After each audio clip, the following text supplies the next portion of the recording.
And away we go. Good afternoon, everybody. Daily Ticket with you on a Tuesday. Sean Brace and Kyle Fisher from The Jump. Once again, represent the folks over at the Philadelphia Sports Network. Great to have you, Kyle, on a Tuesday. A lot to discuss.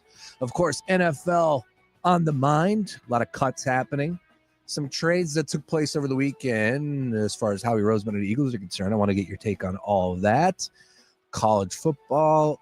And, of course, the Phillies losing on the road to the New York Mets. Kyle, how are we doing today, sir? Doing pretty well, Sean. Thanks. I know we're normally Wednesday guys, but I like this Tuesday slot. It's been working for us. So, feeling good on a Tuesday. And, hey, can't wait to love to talk to you. And then can't wait to get out and enjoy some of this nice weather, too. So, amen to that. Yeah, look, we got Labor Day coming up here. And, of course, everybody's looking forward to that Friday.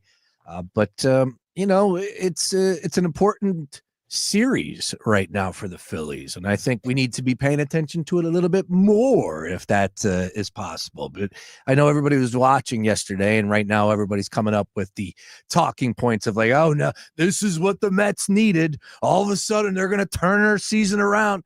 And I'm not here to say that the Mets are going to be a disaster. They're not going to make the playoffs. But come on, man, it was just one game. They play 162. Have we not done this enough?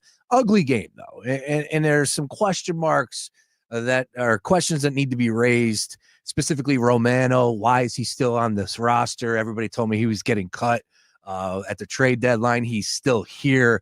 He obviously does not have it. Why do they continue to have him out there? I will ask you that question. The microphone situation with Alec Boehm up there, I always thought that was funny. Why not? That was an odd one. I mean, yeah. But of course, it starts and ends with the fact that the Phillies had an opportunity to go up to Citi Field and exercise the demons and get a victory. And with Christopher Sanchez on the mound, they did anything but that. It was just a bad game in general. Sanchez getting roughed up a little bit there, and the bats going silent, not coming through with runners in scoring position. And, oh, by the way, the Mets did. And that was the difference in the game for my money. Your take, though, on yesterday's game, and again, it was only game one. Obviously, we want to win them all. I was sitting here saying that they're going to sweep them. They're going to have a 10-game lead after they leave Queens. Was not the case. Tough one last night. It ended up getting really, really ugly. Final score 13-3. Your big takeaway on last night's game was what, though? Yeah, I mean, it for whatever reason, New York seems to be a problem for them recently. Back before in the Utley Rollins Howard era, they seem to own New York, and it seems to be a little bit of the opposite as of late. They've lost 9 of 10 up there. Now the players and the coach are going to tell you that that's not a problem and that they don't see it. But if they end up catching up somehow and making this a thing, and they want to, all of a sudden you have to play some home games up there instead of having the advantage yourself. It's a pretty serious issue if you can't win up there for whatever reason.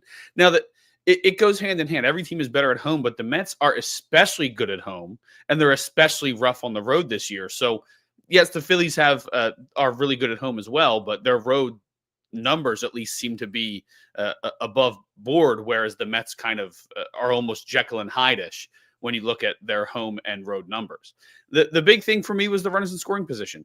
You can take the drama away. You can take the rival cleats away. You can take the shiny microphone away. You can take why is Jordan Romano coming out of the bullpen in a close divisional race game?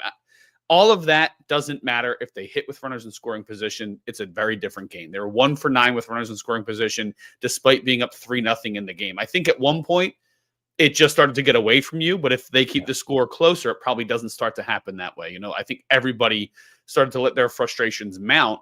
And to me, that screams of a team that, while they don't feel like there's a problem playing in New York, it's starting to get to them that they can't win in New York. And I don't know that.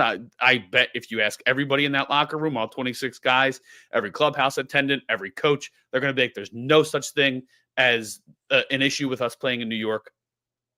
But until you prove us otherwise, I don't know how you can't see the frustration from last night and start to think that yourself.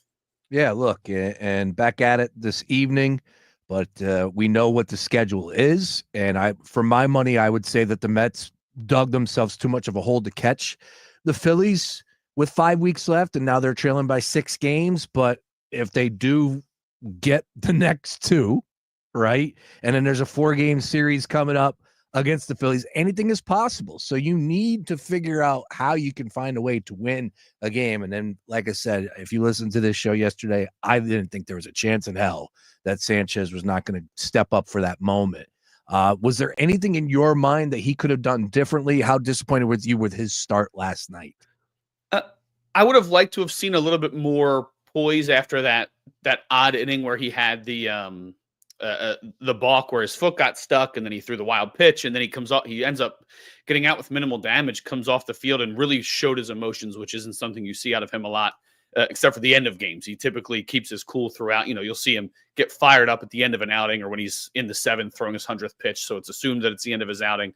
You'll see him get pretty fired up in big moments like that. But to go the other way, which is something that leaders on this team have criticized other younger members of the team for in the past, showing emotions. This guy goes and shows a lot of emotion and then has to go back out there on the field and perform again. Maybe that's an opportunity where Topper could have, hey, let's go to the bullpen a little early here. Like he's teased in the last couple of weeks. He's mentioned, as a way to save some of these guys, maybe if they're getting into a little bit of trouble, despite my trust in them, that's an opportunity to give them a little bit extra rest.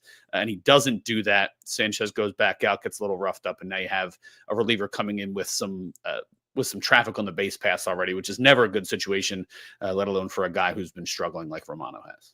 Yeah, look, the Phillies opened up 3-0 lead, and I'm saying to myself, all right, that's exactly how I thought that this game is going to play out. And then all of a sudden, the Mets just went on their run, scoring 3 in the 4th, 1 in the 5th, 2 in the 6th, 4 in the 7th, 3 in the 8th.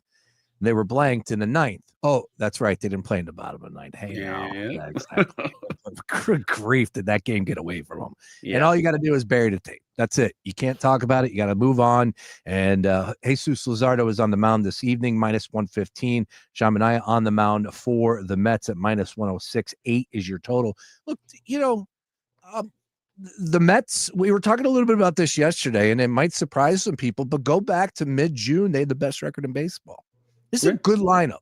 This is a damn good lineup. And I felt like it was kind of a little bit of a morgue at that stadium last night. I didn't really feel like from the television screen, from my couch, I didn't feel like it had some juice. So I just thought it was going to be, a little bit easier for the Phillies to go up there and find a way to win the game. But this is an opportunity that they need to go ahead and fulfill here because, as we said, the 6-game lead for the division, you got 2 up there at Citi Field that are left, and then 4 coming back. So there are plenty of games between the 2 teams, and anything is possible if you guys are going head-to-head, which is one of the big reasons why I was saying possibly coming back after Monday, Tuesday, and Wednesday's game, they would have a 10-game lead in the division. Shame on me. But Christopher Sanchez is going. My goodness, let's go. It's a pretty safe assumption. I mean, I had the opportunity to talk to Cole Hamels about the loss of Zach Wheeler earlier this week, but he really complimented Chris Sanchez. He said, it's a little bit easier to swallow the pill of losing your top guy when you have another number 1 right behind him. He's a guy who's in the Cy Young race. He's an ace pitcher. He is a future leader of this rotation, and that's a guy that you can lean on. And I think that there maybe internally with the fan base, it almost felt like this was the moment he had to prove it. Now, he also has 5-6 weeks to continue to do what he's done all season. He's proved all season and all last season that he can be that guy. It just feels like, oh, man, the first time without Wheeler in a big moment for him to falter feels like a gut punch, but there's plenty of baseball left, and this is a team full of veterans who know how to win and know how to move past things. Why do they continue to use Romano? That's the big question, and should they? I mean, they've talked all season about how the bullpen was taxed early, and then you use a lot of the rotation to go a little bit deeper, and then as a result, the rotation gets a little banged up, so you need to then rely on that bullpen again. And if they're not willing, I don't think it's a Topper call to DFA this guy. So as long as he's in the bullpen, he needs to use him in order to balance everybody else. And maybe you could say, hey, why not just go to Alvarado, use the guy as much as possible? You can't use him in the postseason, but they want Alvarado in a spot where he can really shut the door later in the game. Romano's role has been cleanup. He just hasn't done it well. I mean, he's officially at the spot where he has, I think, the worst ERA in Phillies history for a reliever. it's for a qualified reliever. It's not a pretty picture, and it was a great signing. There's no such thing as a bad 1-year deal in sports, especially in baseball. It's easy to move past it. You saw them do it with who was it? Whit Merrifield last season. You saw them do it with Corey Knebel a couple seasons ago. But ultimately, it's like it gets to a point where can you justify having him out there anymore? And like I said, Topper's going to use him when he needs to, because he needs to make sure that his other guys stay healthy and they're not overworked. But at the same time, it's a net negative value every time he's on the mound. It doesn't work out, and it's been a really rough watch for a little while now. So for Topper's doing what he can, and he's a player's manager. He's going to defend him no matter what. He's going to talk about, hey, yes, he left some balls over the middle, but he also threw 97 to end the inning. So I always take Topper's words with a grain of salt because he's such a good players manager. It's not on him to decide whether Romano's on the team or not. If he's there, he has to use him. All right. We got Kyle Fisher on a Tuesday here. Of course, Phillies ended up losing last night. Tough one across the board. Always something, though, when it feels like these two teams get together, though. So we got plenty of B-list material to get into. And is there anything there with the microphones? 2017 is what Ricky Bo is telling me, that these things were up there all along since 2017, 2019, and Alec Boehm has an issue because he grounds into a double play. I thought from the broadcast perspective, the one did look a little shiny. Yeah, it looked way shinier than the other one. That's ridiculous. They ended up taking both down, but correct.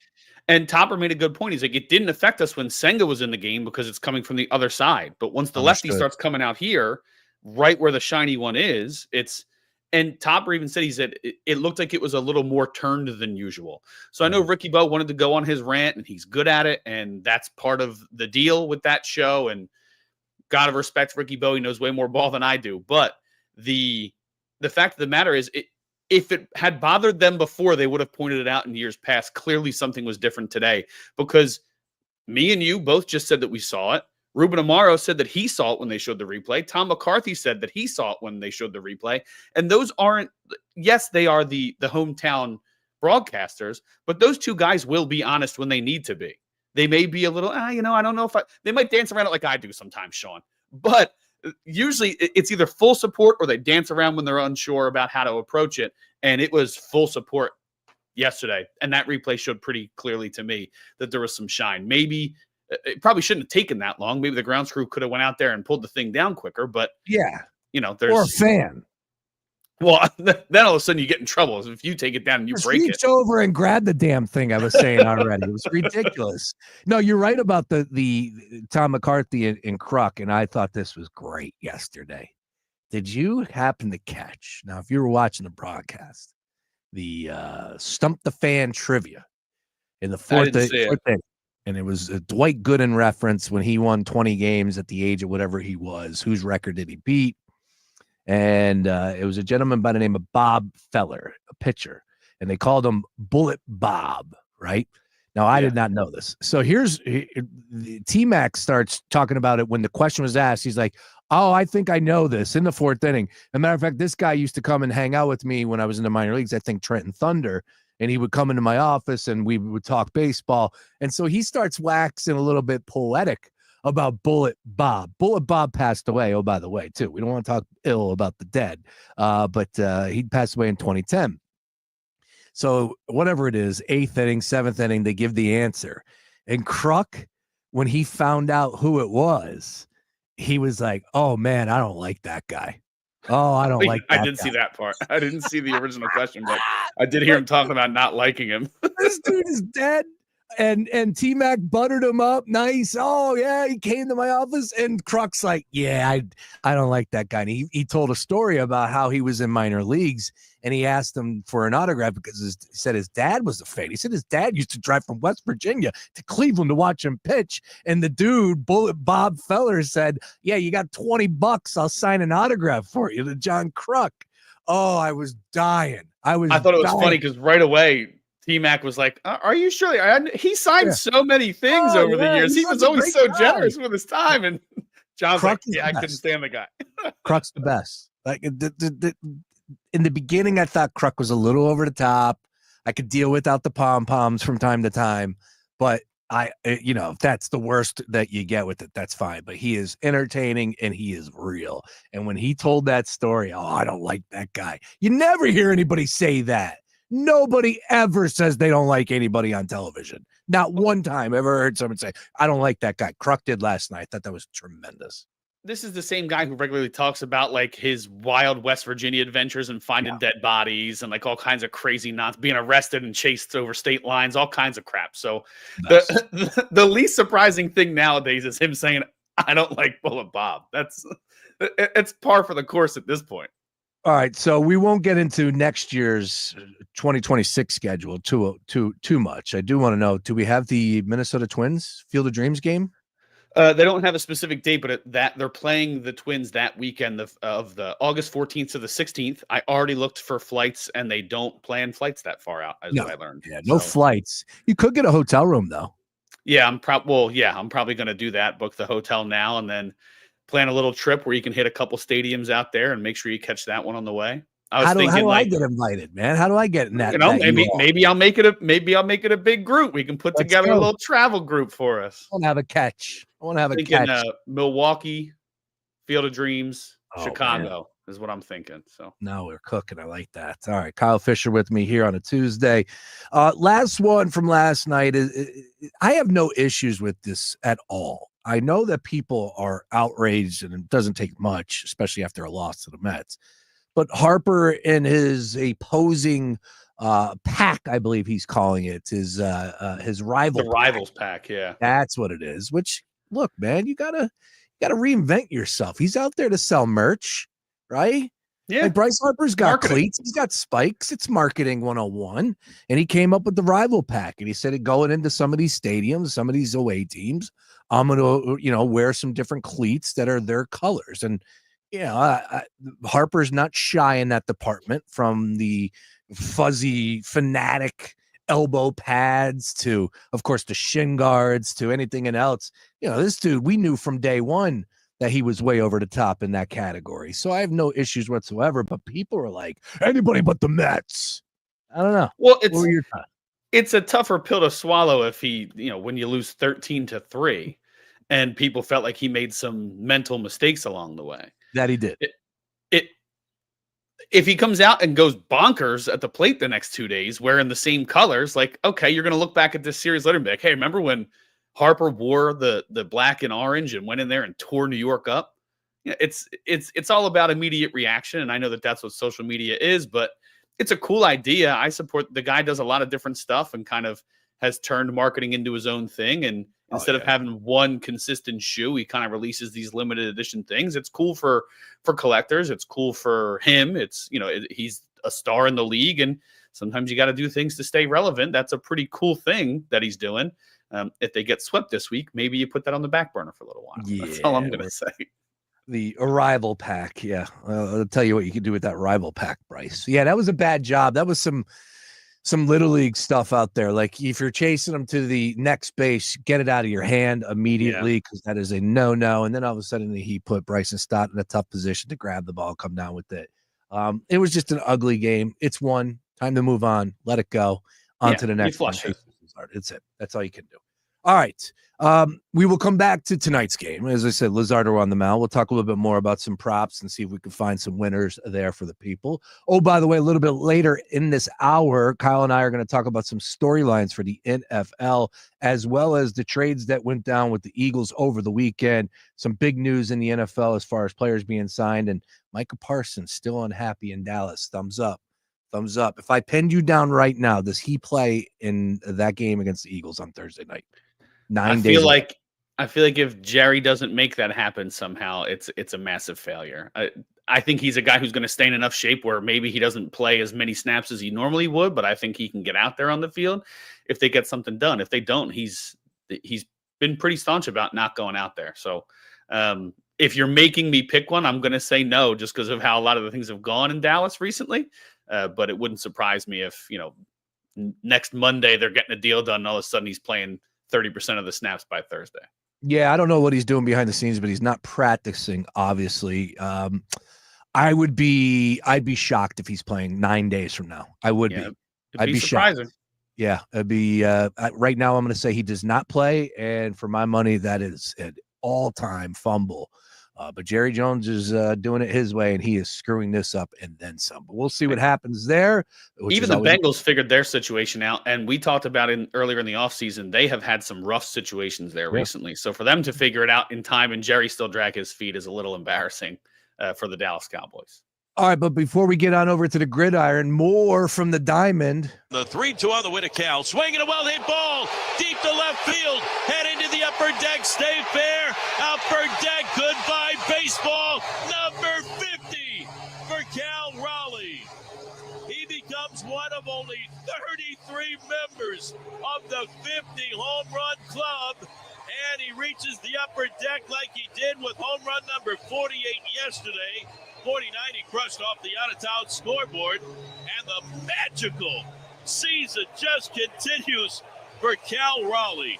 Holy smokes, what a shot. Mariners Radio Network on the call, of course. Cal Raleigh going yard yet again. What a season, what a performance, and what he's doing as a switch-hitting catcher is just unbelievable. It really is. That's the only word I have for it. It's just unbelievable for him to get up there and do exactly what he's doing. And these pitchers know that if you get it anywhere near the plate, he's got a good shot at knocking it out of the park right now.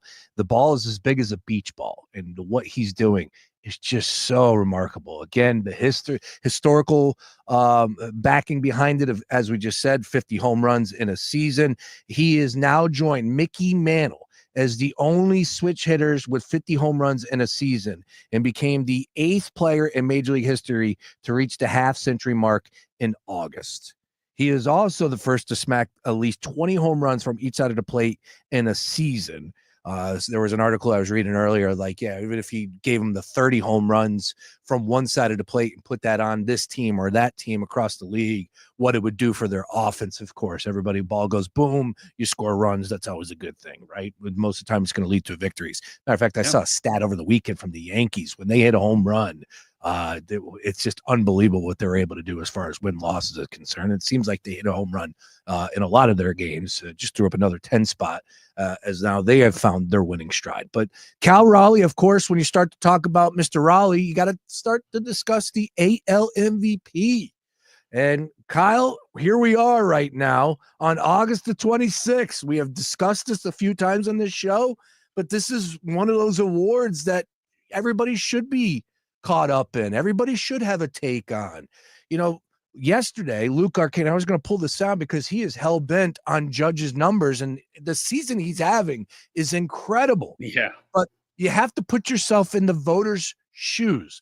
Will they, A, have voter fatigue with Aaron Judge? Will they view the long ball differently? What will Judge's numbers? We don't know. What will they be after it's all said and done? We don't know. But right now, Cal Raleigh, even money to win the AL MVP. Aaron Judge minus 130.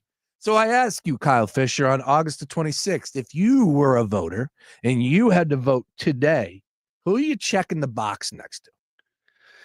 Man, it is really, really difficult to pick against Aaron Judge. His numbers are outstanding. Not only the power, the average, the walks, everybody's scared of him. His numbers might be even better if people pitch to him as often as they do Cal, which is becoming a mistake clearly across the league, unless you're the Phillies. We'll get to that a little later. But Phillies basically one of the only teams to keep that guy in check this season.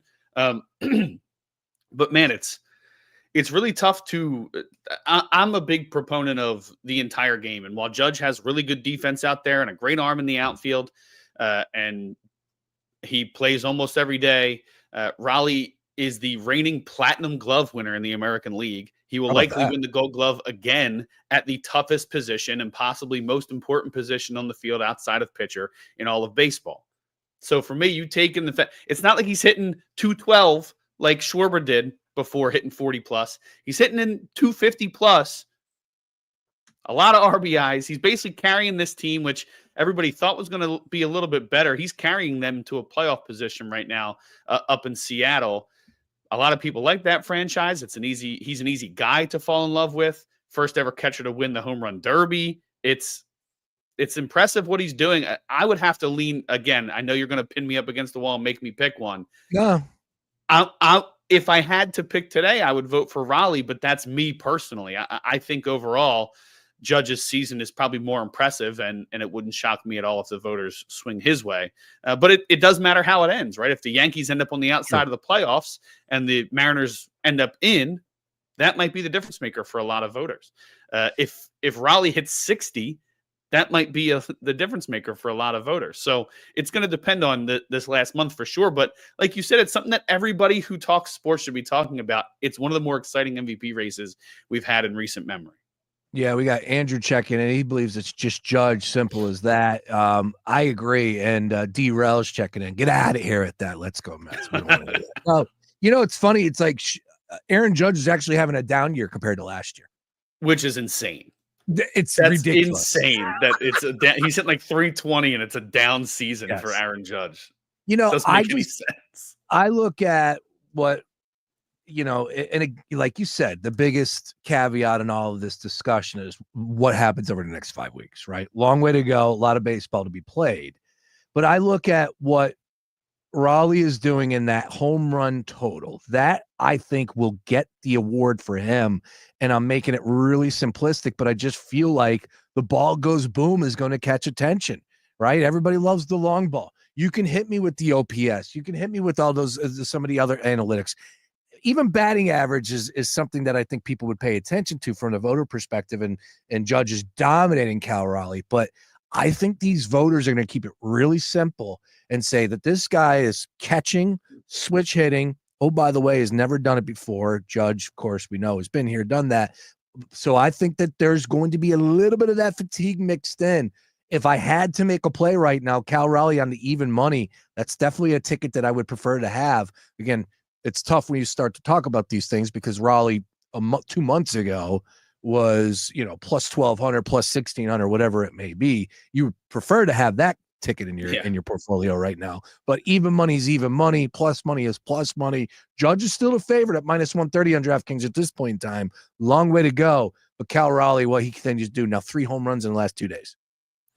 Yeah, I mean, but like you said, it could be Judge too. He's leading the AL in walks. He's leading the entirety of the majors in every slash category. So batting average, on base, slugging, OPS plus, any of the advanced metrics, he's leading either the AL or the majors in. He has despite my talk about how good Raleigh is on defense at an extremely important position, he has nearly a 7 WAR already. Raleigh hasn't quite yet touched 5. So no matter how you spin it, if you look at old school statistics, if you look at new school statistics, there might be a slight difference in home runs. It's about 10 homer difference right now. But man, everything else is coming up Aaron Judge. It's hard to vote against him. I personally am biased towards catchers. I love catchers. It's the toughest position. If you can do it a lot, to be a switch hitter, and again, to carry that team the way he has, it does stand out how much he really is the force of that offense, and they keep pitching to him despite not having all the protection in the world. I know they traded for Eugenio Suarez and Josh Naylor, but for them to continue to pitch to him and him take full advantage of it, it's just an impressive run for him. Whether it ends in an MVP season, there's going to be a lot of fans who remember that 2025 Cal Raleigh run. Yeah, you're right about that. I will say this much as far as the West is concerned right now. This, as much as we don't want to put it into the equation, I think team success does have something to do with these voters and their mentality when they have to press send on those votes. The Astros currently lead the West by 1.5 games right now, up on the Mariners. 71-61 are the Mariners, 72-59 are the Astros. I'll have to look at how many times these guys play over the next month or 5 weeks. Love to check in on some of those games with that division battle or right down neck and neck here. Probably the tightest, if not the tightest. No, yeah, you got the other West, Dodgers and Padres, which has been awesome to pay attention. Right? Yeah. No, game up. Padres are a game down. Dodgers are back before the games last night. So. They've been going back and forth. They played over the weekend. It's been really something to watch out there in the West. When, of course, the Dodgers had all the expectations in the world. Oh yeah. All right, we will continue to talk a little Major League Baseball from the Phillies' perspective. Other side, we'll give you some winning plays in tonight's game. Again, Luzardo on the mound for the Phillies, minus 115. Kyle Fisher, is it a must-win ball game tonight? I mean, as must win as you can get before the month of September starts, I would say, yeah. I like that. Good answer, sir. Good answer. I'll give you a roaring round of applause on that one. Nice work. You're like the Matrix.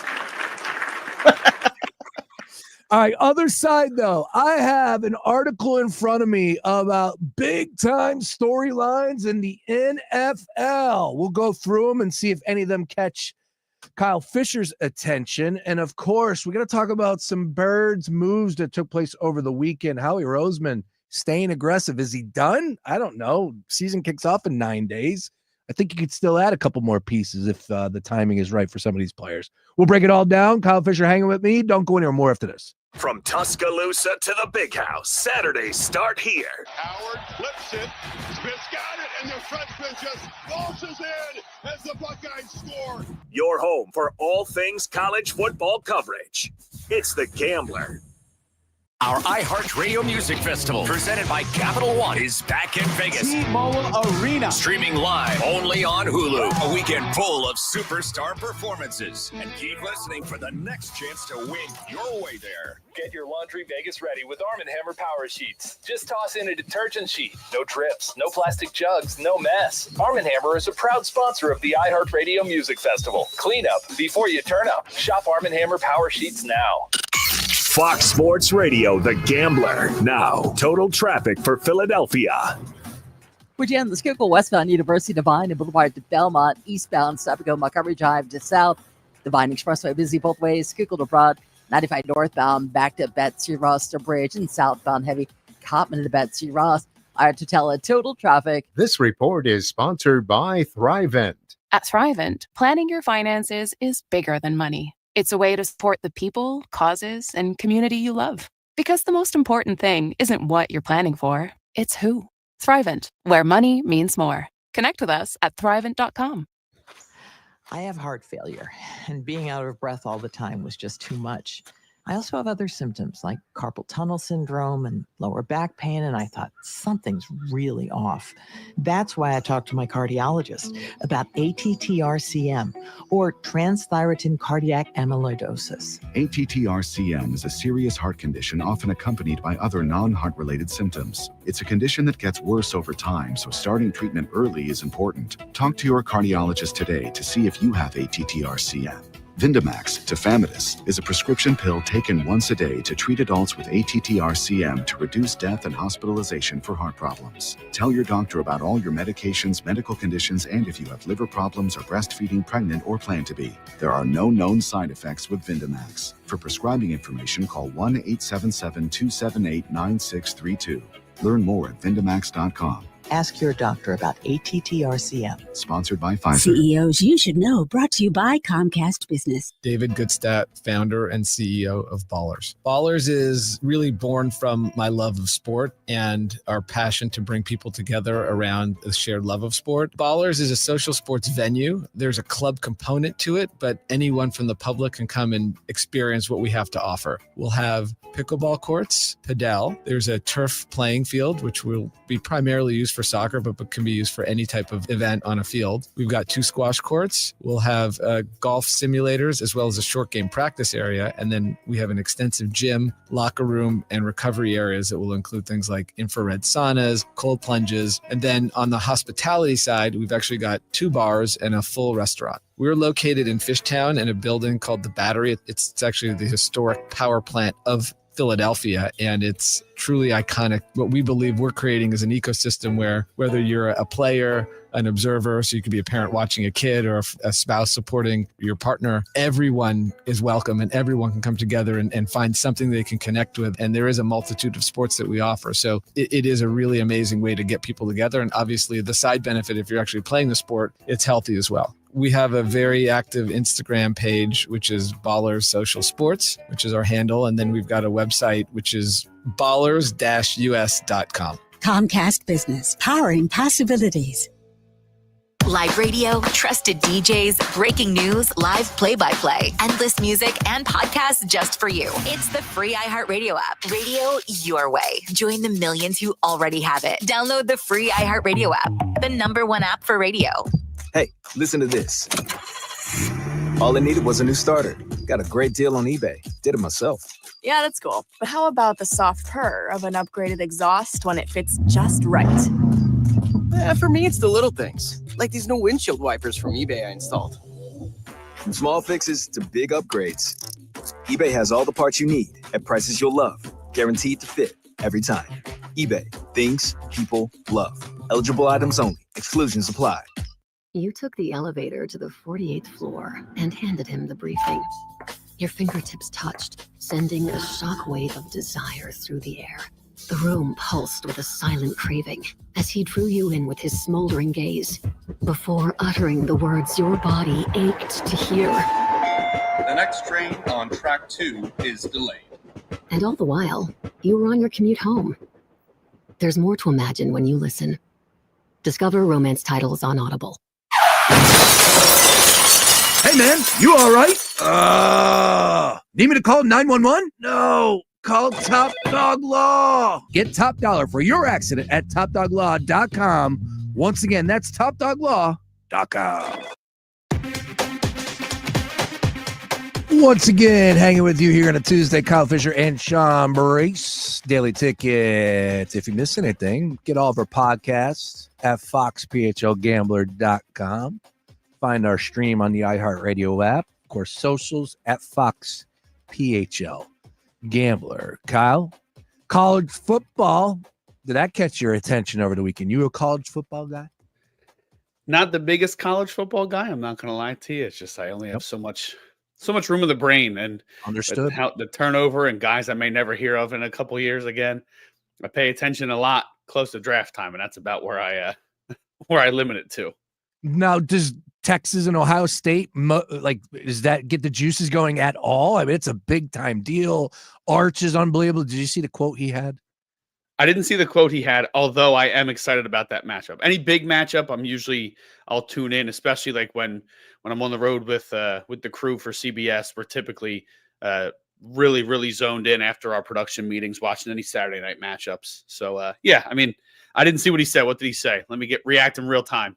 And obviously Kyle Fisher's with CBS Sports on the road. He will be on the sideline helping out the great Tracy Wolfson. Did I get that name right this time? Yes, sir. I did. Who did I say last got time? Tracy. I don't remember. We were laughing about it. Anchor. Yeah, it was an NBC 10. It was a local anchor. Yes, the great Tracy Wolfson, who tweeted a picture out. She was at the U.S. Open with her son, who is about 10 feet tall compared to her. I would assume Tracy's a little short. And she also posted a picture with Lisa Leslie. It's hilarious seeing those two next to each other. That's funny. Yeah. And you are opening up the season on the road in Green Bay, where they are hosting the Detroit Lions. What a matchup. Oh, yeah. Should be fun. All right. So Arch said the following quote. He was asked about, Texas having the target on their back. He said, quote, I think we kind of try to shift the narrative here at Texas. We're going for everyone else. The target's not on our back. We have a red dot on everyone else. Close quote. Ooh, okay. That's fire. Carrying on the Manning legacy of being maybe the Peyton Manning legacy of being a wordsmith. That gets me fired up. I'm not gonna lie. I like that. I think again, he's a young kid. He's got when he gets some swagger, look out. I don't know the kids use that word anymore, but you could tell like when he did say it, he was really quick and kept it moving. So if he had a little bit more like oomph behind it, man, I'm telling you, that would have been the quote of the year. But it's good. It's good. It's good. He's getting the juices going. He's telling you exactly what's going through their brain down there in Texas, as the way it should. It's everyone seems to have a take right now in Arch, and I get it. It's slow time in between Labor Day weekend before the game gets started. But I'm seeing some things that are like coming from people that obviously have not paid attention. This kid is good. He's really good. And he can make plays with his legs, very talented, has a cannon of an arm, and very accurate. He's a Manning from the bloodline. We know what he's capable of, what we've seen already in limited doses. So I think he's going to have a hell of a day, but it's going to be tough on the road against Ohio State. That's a really damn good team that just won the national championship last year. That's all. Yeah, no big deal. They're just an incredible dynasty, have been for my entire lifetime. Doesn't matter that Texas is number 1. They're number 3 right behind them. Reigning champions, no big deal. No pressure. No. So we did have some line movement in that one. That's down to it dropped down to 1.5. It's back up to 2.5 right now I don't think we'll see threes, just to put that out there. I don't think that this game is going to get up to 3. So it's a very intriguing number at 2.5. 47.5 is our total in that one. A lot of people think their defense is going to be a little bit more of a factor in that game. Your guess is as good as mine with that one. Again, these week 0, week 1 games, I love, the people that are beating their chest. I know what's going to happen. I'll break your bookie, all that. Good luck. Good luck. It is college, a lot of change, a lot of turnover. And, you would like to believe that, we're going to get a great game. It's going to go over that 47.5, but it could be a game that has a bunch of fumbles, maybe an interception or two. And next thing you know, it's staying way under the total. So we'll see what happens. But of course, it is the big game on the card this weekend, which opens up on Thursday. Tomorrow, we're going to be all over college football right here on The Gambler. We'll have Julian Edlow. I'll have Ryan Beef Coyle as well a little bit later. And Sam Ostry is going to join us in studio. Colby Marcio is going to be making an appearance as well. We'll be talking a lot of college football week 1 on tomorrow's Daily Ticket. However, though, I would like to get on over to the NFL and chop that up with Kyle here. And the first thing that I did want to bring up was the fact that the Cincinnati Bengals said, you know what? We got ourselves a pretty good quarterback. Maybe we want to improve on defense. And let's go ahead and sign Trey Hendrickson and get him into camp. So this way he could perform this year and maybe lead the league in sacks yet again. It'd probably be good to have him out there on the defense side of the ball. And that's exactly what happened. Bengals announced on Monday, they agreed to a new deal that will give Hendrickson a $14 million raise. That's pretty good on his existing contract. Now that agreement doesn't do anything other than just takes him through the year. So I got a 2-part question for you. First of all, your read on the deal. Was it all worth Trey Hendrickson time after it was all said and done? A, and then B, his time in Cincinnati's over, right? I would think so. If they're not going to sign him to a long-term extension, I mean, maybe they can work something out. It's with Jamar Chase, they overpaid probably just to make sure that he stuck around. I mean, I know he's the top receiver in the world, but they're not a team that likes to spend a lot of money if they don't have to anyway. So the fact that they didn't turn it into a long-term extension, to me, it's NFL owners do this a lot. The injuries happen so much more often in this sport than other sports that, hey, let's if we can give him some money to keep him around for another year and then we see what happens, that's best for us long term. So I don't know if it was worth it. Trey gets the money, but I think the Bengals got exactly what they wanted too. They got a guy who's an extremely impactful player who's going to stick around for at least one more season while they have their offensive core still intact.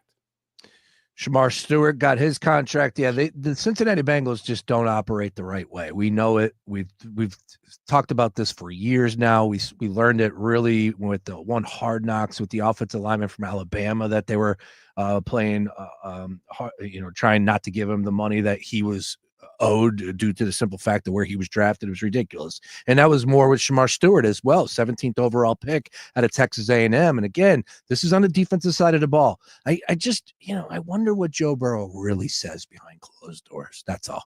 I would love to hear what his take is on that organization as a whole. Well, I mean, that would be interesting for sure. I'm sure that he's had a lot of private frustrations. Maybe get the guy an offensive line. He dragged you to the Super Bowl with nobody protecting him that one season. So, but for this particular deal, I mean, it really does work out in their favor. They managed to get no clause related to a franchise tag in there. So if they wanted to keep him 2 more years, if he plays really well this year and plays and is near the league lead in sacks once again, they can keep him around. They can let him walk. It's really they kept all the control, even if they gave the guy a little bit more guaranteed money this season than he originally had. So it didn't work out the way that Hendrickson wanted. He does get more guaranteed money, which is great, but I'm sure that just like a lot of guys, you want those years of guaranteed money as opposed to just getting a little bump this season. And that happened a little bit after the show yesterday. Didn't have a chance to really talk about Hendrickson's deal, but we did bring up Terry McLaurin on the show yesterday, and that is a huge get by the Commanders. They had to have him in, and that one never made sense to me other than the fact that, of course, he's a little bit up there in age, and that's fine. McLaurin is 29 right now, I believe. He's not exactly 30 just yet. But early in the season. So he's turning 30, yeah. Okay, so he's turning 30 in this season. All right, so that's maybe one thing. again, I just looked at it from the standpoint of like, look, you have your rookie or you have your quarterback on a rookie deal. Like that is the time to attack, and you had success. And now your number one option, you're not going to bring him back with all the expectations for that franchise. Really, really, just made me guess. But all in all, McLaurin gets his money, and I think that raises his salary to $30 million in 2025. If I'm not mistaken, or no, excuse me, 3-year extension worth up to $96 million, which kicks in next season. Year. Yeah, that's a nice job by him. So he got what he wanted, right, and then some. Yeah, definitely. I mean, worth it for him for sure. He got paid. You got to keep weapons around the young quarterback in Washington. I think that was a smart move. And I mean, I know that Eagles fans want the Eagles to target everybody. That would have been funny if they were like, yeah, you know what, we might be out without AJ for a little bit. Let's go steal this guy from underneath our rival's nose. You can't let that happen. So I don't think they would have been legitimate players when it comes to the price tag, but yeah, he got exactly what he wanted, a little bit more than Hendrickson did probably.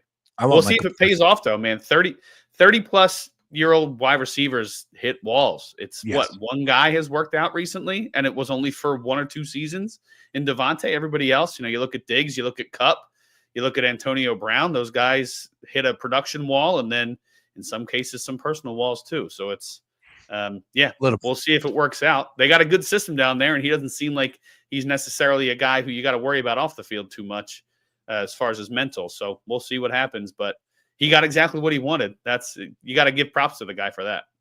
I know it would never happen, but Micah Parsons ended up in an Eagles uniform. Oh, by the way, the year after that Saquon Barkley ended up in the Eagles uniform would have been classic.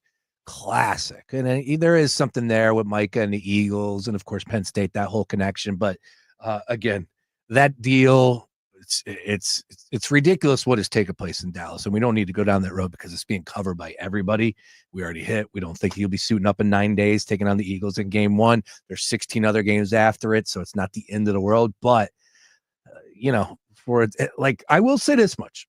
A couple weeks ago, I was floating around. We were talking about the teams that could potentially end up with the worst record after it's all said and done this season. And I'm telling you right now, Dallas feels like it could be a complete disaster. And they could end up with the worst record. And look at the numbers. That's another reason why I'm bringing it up, because the payout is just through the roof. So to take a stab on the team with the worst record, that means 3, 4, 5 wins. I think 5 wins is too many. 4 wins. I'm telling you, Dallas has that vibe for me right now. That would be very surprising to me if they were that bad. There's some bad teams in the NFL. I don't know if I would put them as the worst team. We talked recently about how we think that with a healthy Dak Prescott, they could be maybe not fight the Eagles for the division, but they could be a problem. They could be a thorn in some people's sides. And I don't know if I would 30 put to them 1 there.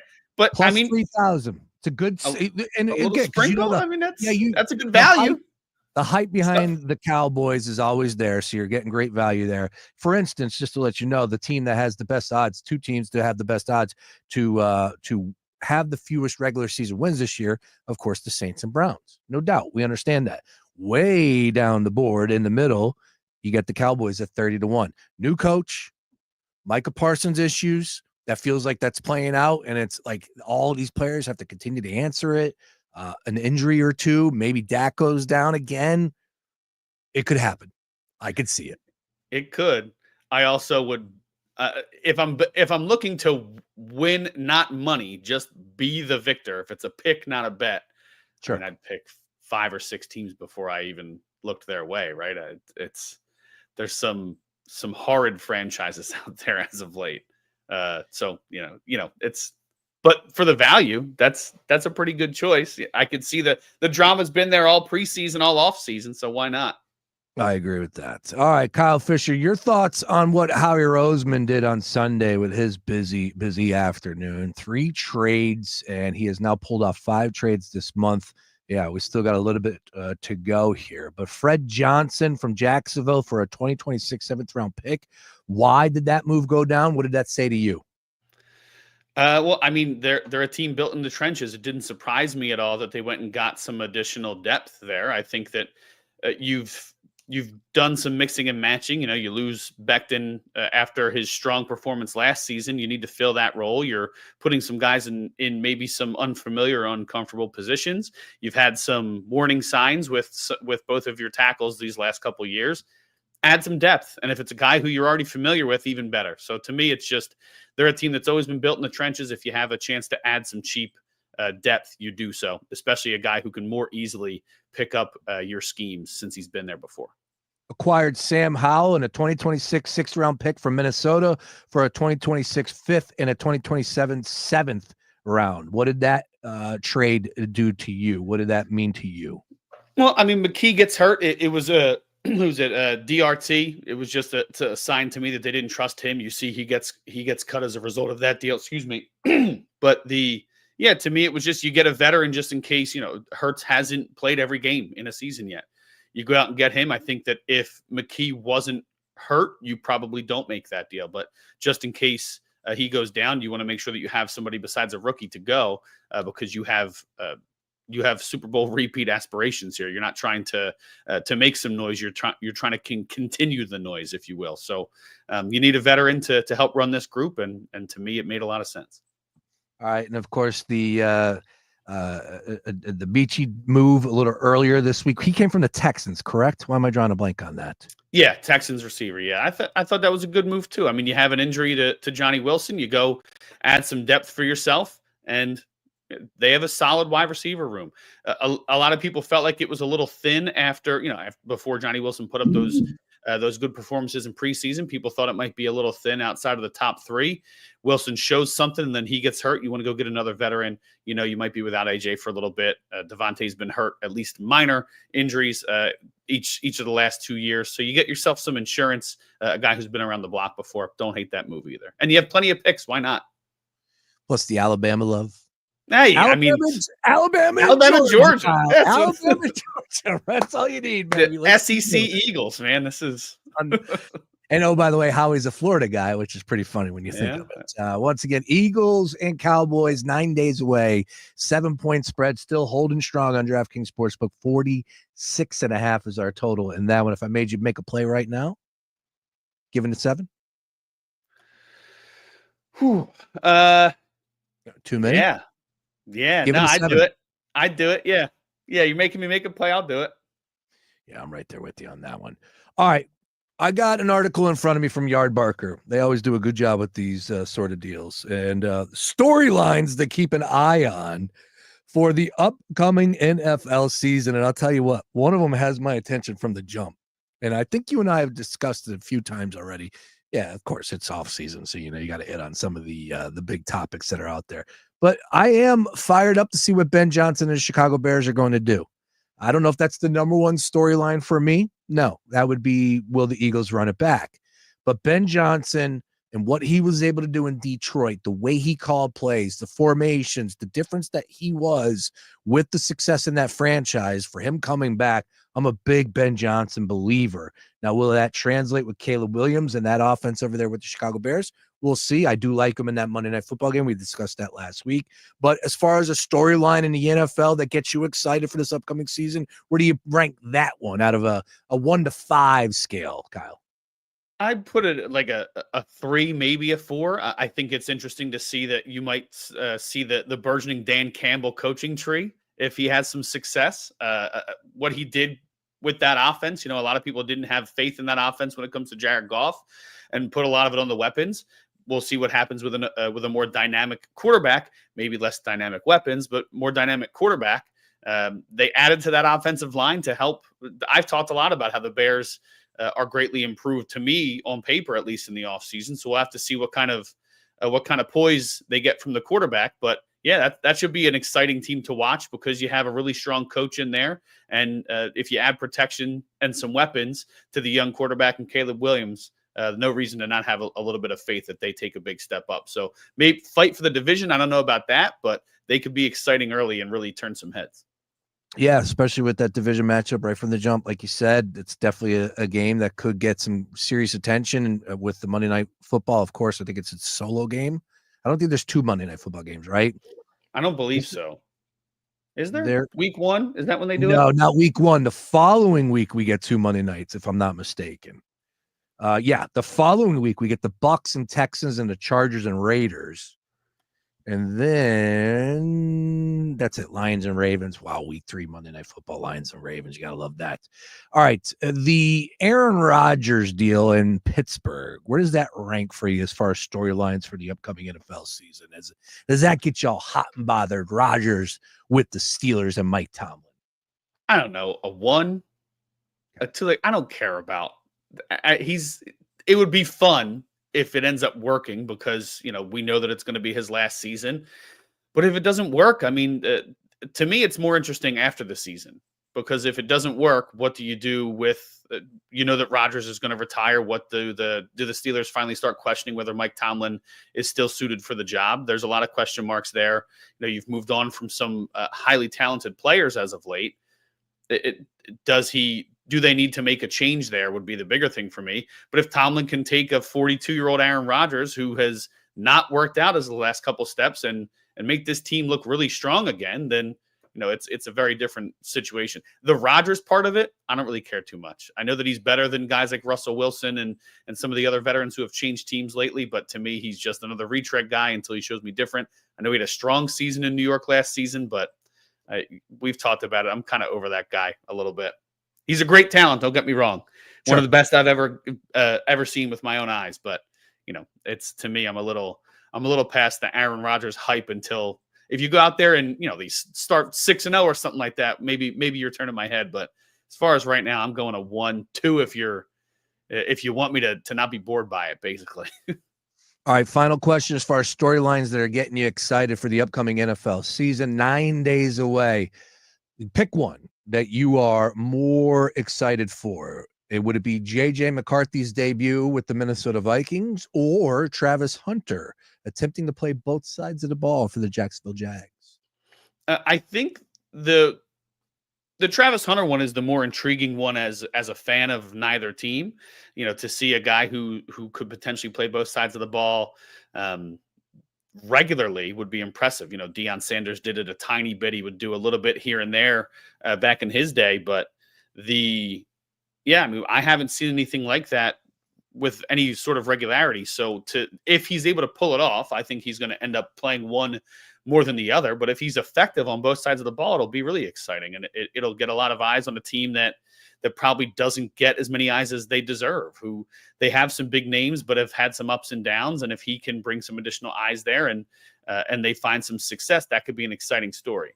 The more interesting story for the Eagles is if J.J. McCarthy can be successful because they're competing directly with the Vikings for the lead in the NFC. So I think intrigue, I would pick Hunter and I'd put it at a 4. That's really high for me. He's very interesting. I think if you take it from an Eagles fan perspective, I'm going 5 on is J.J. McCarthy going to carry what Sam Darnold was able to do and maybe then some in Minnesota. Yeah, J.J. McCarthy is definitely an intriguing, situation out there with Minnesota because a lot of people are making the case that, look, you get anybody with O'Connell and they're going to be, have a great season. Of course, that offense produces, and I get it. But McCarthy never really struck me as that great of a college quarterback. I wasn't buying when Harbaugh was saying he was the best quarterback in that draft. I mean, that was his guy. That's fine. Yeah. But it is really going to put the O'Connell stuff to the test.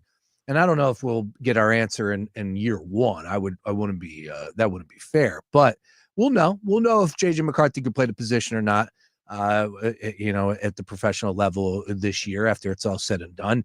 I think he'll have some success, but I don't like the Minnesota Vikings in that division. That's for sure. Yeah.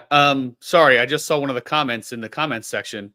Sorry to disrupt NFL talk. Joe Ross just got released. Not Jordan Romano. Joe Ross just got released by the Phillies. Crazy. I'm gonna give you a second to look it up, and I'll talk about that Vikings take. Yeah, sure. I think one of the things that we've talked about with rookie quarterbacks in the past is they get thrown into the fire. And I know it was mostly because of injury, but McCarthy has had the benefit of learning from this coaching staff and learning from a veteran quarterback from the sideline. I am more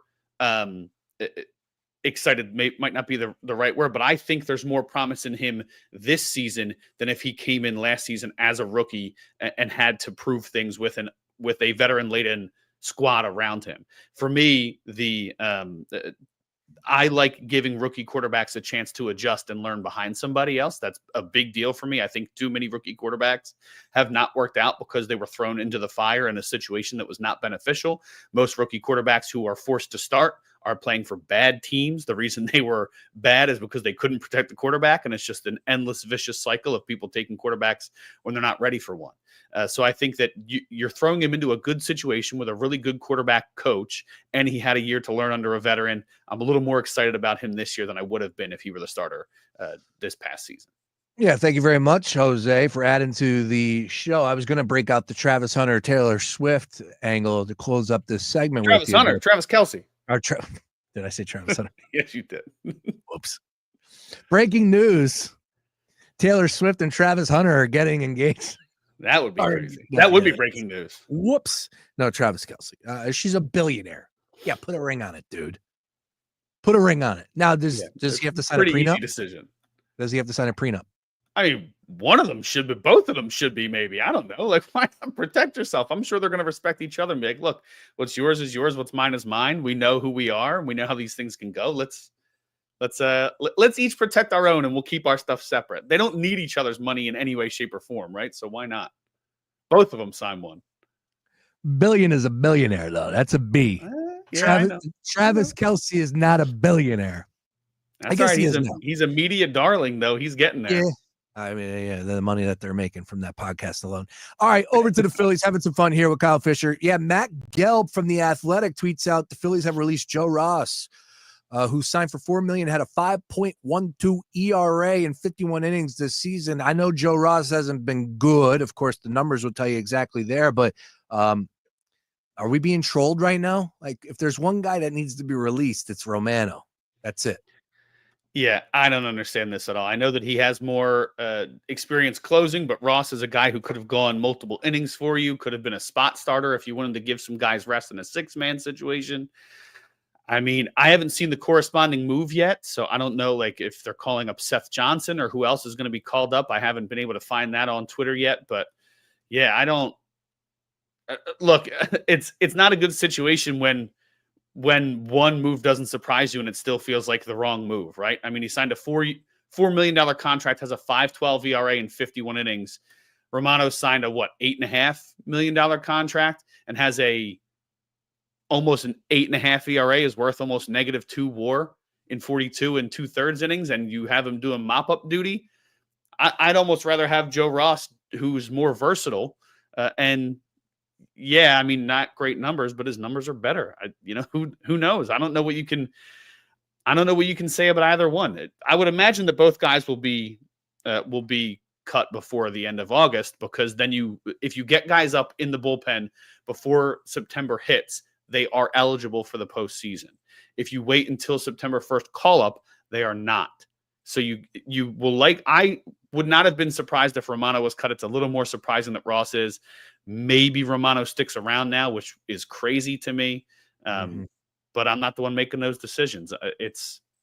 We'll have to see. I wouldn't be surprised if Ross gets picked up by somebody and thrown in the back of a bullpen. So we'll see. Lou Trevino. Okay. That's a guy who I was talking to some friends yesterday. Maybe that he's been thrown well down in AAA.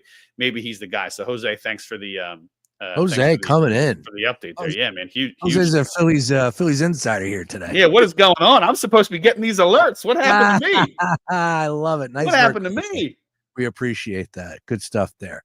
All right. Well, before you get out of here, Kyle, give me a take on tonight's game. What are you looking at? What's a player that you think is going to pop off against Manaea, of course, with the Mets, -106. Luzardo on the bump for the Phillies, -115. 8 your total. Of course, Luzardo last time out had 12 strikeouts because he went back-to-back with Sanchez, 12 strikeouts. So I don't know if we're going to get that type of caliber of performance from Luzardo, but it'd be nice. Anyways, from the batting perspective, the hitter props from the Phillies, where are you looking at tonight? I haven't taken a look at the props, but I do like Trey Turner tonight. Sean Manaea he's been struggling since coming off the injured list. I mean, so was Senga, and he looked great yesterday, so we'll have to see. But I think you could see a nice game from Castellanos since they've done, I think over the last week and a half, since he's kind of been added to the outfield platoon. He has 3 multi-hit games. He's hitting like 345, 360, somewhere in there. I forget the exact number off the top of my head because I was looking like 6 guys at once yesterday. But he's hitting in the mid threes ever since he's been added to this platoon. He'll likely be back in the lineup. But if I have to go with somebody that I'm going to put some money on, I'd say Trey having a big game today. What are some of the props you got there so I'm not speaking out of turn? Well, Trey, of course, one of the hottest bats in baseball, period. But you can get him at 2+ hits, a +180. I'm a big total bases guy. Trey Turner, total bases, even money for 2+ there. I think you could take a stab at that. He was 1 for 5 last night, if I believe I'm correct on that one. Schwarber +255 to hit a home run. He's been without a home run in like 4 games now. So that could be when he's been hitting lefties really well. So that could continue. We'll see. And that Chase in Utley's corner up there at Citi Field. Oh, yeah. Let's see here. Bohm back in the mix. You can get him some total bases going up against the lefty there. Bohm would be a guy I'd probably look at +115. Yeah, I guess the big question I would have for you is, will the Phillies get their first win at Citi Field this year? I think they do. I don't think it's going to be nearly as ugly as a game of yesterday. I don't think this is necessarily a team that carries emotional reactions one day to the next. I think they're going to come out a little more poised and show yesterday isn't who we are. I don't think it's going to be any bludgeoning of any kind, but I think they're going to bear down close early, maybe score some runs late. They've been really good 7th inning on, and the Mets bullpen has been pretty rough as well. So not only do you have a rough starter, Minaya, on the mound, if you can get Minaya out early and get to that weaker portion of the bullpen before you get to Helsley and Diaz, I think they're in good shape. So I'd go Phillies victory tonight. I like the total bases, Mark. I'll go total bases on Trey. Let's take the over on that. Luzardo, 7+ strikeouts at +130. As I said, coming off a monster performance in that last time out. Just real quick, I just wanted to bring this up because I don't remember if I came across that number again. It got so lopsided, so I wouldn't really put too much stock into it. But just as far as how many times the Mets struck out last night, 8 total strikeouts on the day. How about them leading the National League in double plays grounded into? That's a good number, or that's a number you don't want to stat. You don't want to lead the league, and that's for sure. No, you do not. All right, Kyle, great job as always. What do you got cooking over there, man? What's happening in your world? Once again, you can find Kyle on all things socials at Kyle Fisher 45 at the Philly Sports Network. Be sure to give those guys and girls a follow at Philadelphia SN. What's cooking over there, sir? So our team is doing a lot of Mets stuff this week, obviously. Big series for us. I'll be doing the recap, I believe, tonight and tomorrow. I just released a piece. I had the opportunity to talk to Cole Hamels, the Phillies legend, in the dugout. I actually was there at the ballpark Saturday and accidentally broke the news about Zach Wheeler to him. I had assumed that he saw it, asked if he wanted to talk about it. He said, I didn't hear the latest. So I pulled up my phone. I was like, before you talk to me, before I turn this recorder on, man, let's review it and see if you still agree to talk. So I did a nice little write-up on some of the quotes he had. He had some great quotes on Chris Sanchez, talked about what in their experience they were able to do and still lean on Roy Halladay when he went out in 2012. It didn't turn into a World Series that season, but they were still able to lean on a lot of his expertise, even with him not being out there on the mound to contribute. So a lot of great info from him. And then we're going to be doing something on September call-ups, obviously just predicting that, but it's going to depend a lot on what this Mets series gives us. And then I think I told you this last week, but I'm actually going to be contributing to the PSN Sixers coverage soon. So nothing officially cooking up, but I'll have some basketball articles out soon enough. So be on the lookout for those. Oh man, can't wait. Bring on the Sixers. Your coverage, I'll tune in for that. But I appreciate it. Come on. I'm a little, everybody's a little shaking their head right now. So of course it's a perfect time for me to get in, right? When everybody's frustrated. It's all engagement farming, Sean. That's what it is. I'm getting in when everybody's mad at everything. Yeah, speaking of engagement farming, just fire a tweet out about Taylor Swift and Travis Kelce. I already said I sent a GIF of DeAndre Swift and Jason Kelce and said this is the only Swift Kelce couple we acknowledge in Philly. There you go. Nice work. And someone already said you're acknowledging it by tweeting this. I want to get you out of here because I know I got you a little extended, but one more quick one, because this was a ridiculous story from the weekend. It just did pop up, and we knew it was going to be the case. Kenny Pickett got traded, so therefore Shedeur Sanders will be making the Cleveland Browns roster. What did you make of that whole saga about him going in that second half and that final preseason game against the Rams, not playing in the 2-minute warning? You got RG3, who's a bonehead, saying that, yeah, they're trying to sabotage. Just didn't understand, like, what would the Cleveland Browns get by sabotaging a guy that they picked? Like, wouldn't they want to see Shedeur Sanders be successful? And, like, I understand, well, you want to see him out there in that 2-minute warning. No, maybe not. Maybe I don't need to see Shedeur Sanders in that 2-minute drive in a preseason game, which, oh, by the way, he got sacked already 5 times and looked pretty bad. And you know what? I don't want to get the kid hurt. I don't know. That's the big thing for me. It's preseason. He didn't get cut. They didn't rip him off the field. A coach didn't yell at him. It wasn't a benching and a big drama-filled situation on the sideline. He didn't play in the preseason. Everybody who is important on a roster doesn't play full games in the preseason. It was a big nothing. People get upset about the Browns all the time. Shedeur's an easy talking point to get, like you said, engagement farming, to get people to pay attention to you. It's easy. It's an easy thing to get clicks on. RG3 was a little over animated about it. Guess what? They picked him. They picked Shedeur. He's on the roster. Everybody assumed he was going to be on the roster, and they're protecting him, which to me means that they have big things planned for him potentially. They view him as potentially the backup. We're going to have to see how the depth chart plays out, but you protect your investments, and that's exactly what they did. Nothing more, nothing less. Yeah, the 4:00 deadline just happened, and that is official. It is the NFL cut day, and all teams needed to trim down their rosters from 90 to 53 players. Now, that took over time, but still, man, that's not an easy deal. No. Talking about guys who were the best of the best at every single level that they played football at.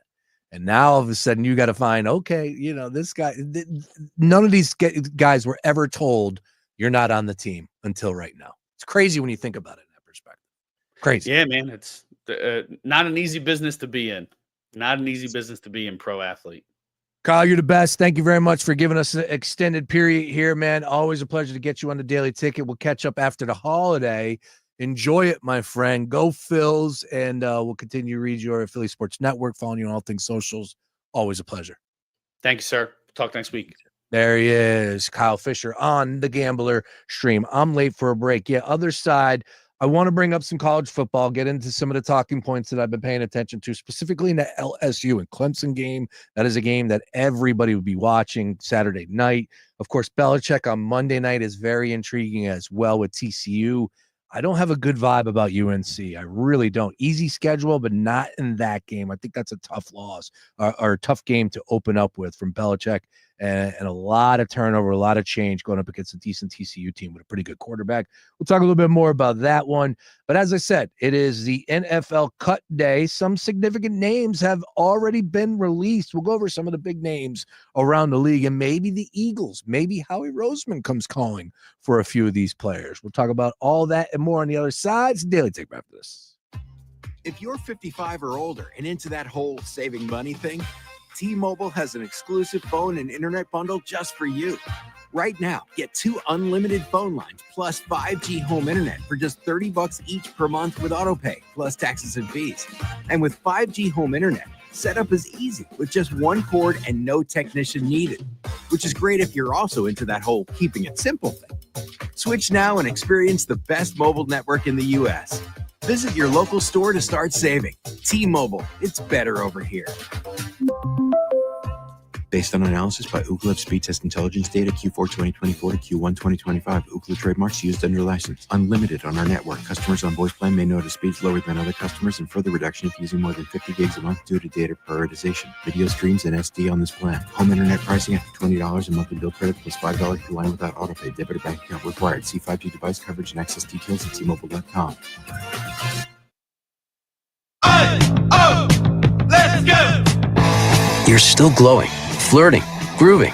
You still got it. But your immune system weakens as you age, making it harder to fight flu, pneumococcal pneumonia, RSV, and COVID-19. Vaccines are a key part of any health routine and help strengthen your immune response. Ask your doctor or pharmacist which vaccines you need. Schedule in minutes at vaxassist.com. Sponsored by Pfizer. With Taco Bell's $5, $7, and $9 Lux Cravings boxes, you can fill up on faves for $5, indulge even more for $7, or try something totally new for $9. Get yours at participating stores. Price and participation may vary. Limited time. Drinks exclude freezes. Tax extra. This is Doug Gottlieb. Here's what's trending from the iHeart Sports Network. Presented by Mercedes-Benz. Chiefs tight end Travis Kelce and pop star Taylor Swift made a big announcement on Instagram today. They're engaged. The Eagles cut rookie quarterback Kyle McCord today as they get set with their 53-man roster. He's a practice squad candidate, though, if he clears waivers. And over to baseball, and after getting pummeled in their series opener, the Phillies will face the Mets again tonight in New York. Jesus Luzardo starts on the mound tonight for Philly. I'm Scott Davidson. Looking for an exceptional driving experience? Find it behind the wheel of a Mercedes-Benz SUV. Experience the power, precision, and intelligence of an iconic Mercedes-Benz SUV at your local Mercedes-Benz dealer today. We all remember that one teacher who made a difference. Now's your chance to say thank you in a big way. iHeartRadio's Thank a Teacher, powered by Donors Choose. Nominate an outstanding teacher in your life to be among the winners of $5,000 to stock their classroom at iHeartRadio.com/teachers. You can't be stopped with Unstoppable's laundry scent boosters because they give your clothes 24-hour nonstop freshness. So even on your longest nonstop days, you'll be confident in smelling fresh all day long. Try now for as low as $5 and smell unstoppable. It's the Daily Ticket with Sean Brace, 3 to 6 p.m. Monday to Friday. Oh, football is back, and it's back in a big way. How about college football this past weekend? Saturday gave us some chaos we live for. Iowa State and Kansas State stumbling all over themselves, but still giving us a nail-biter to the finish. Hawaii and Stanford, although it wasn't too late. It felt like Pac-12 after dark. A kicker who literally learned how to kick via YouTube. Yeah, he hit the game winner. Unbelievable.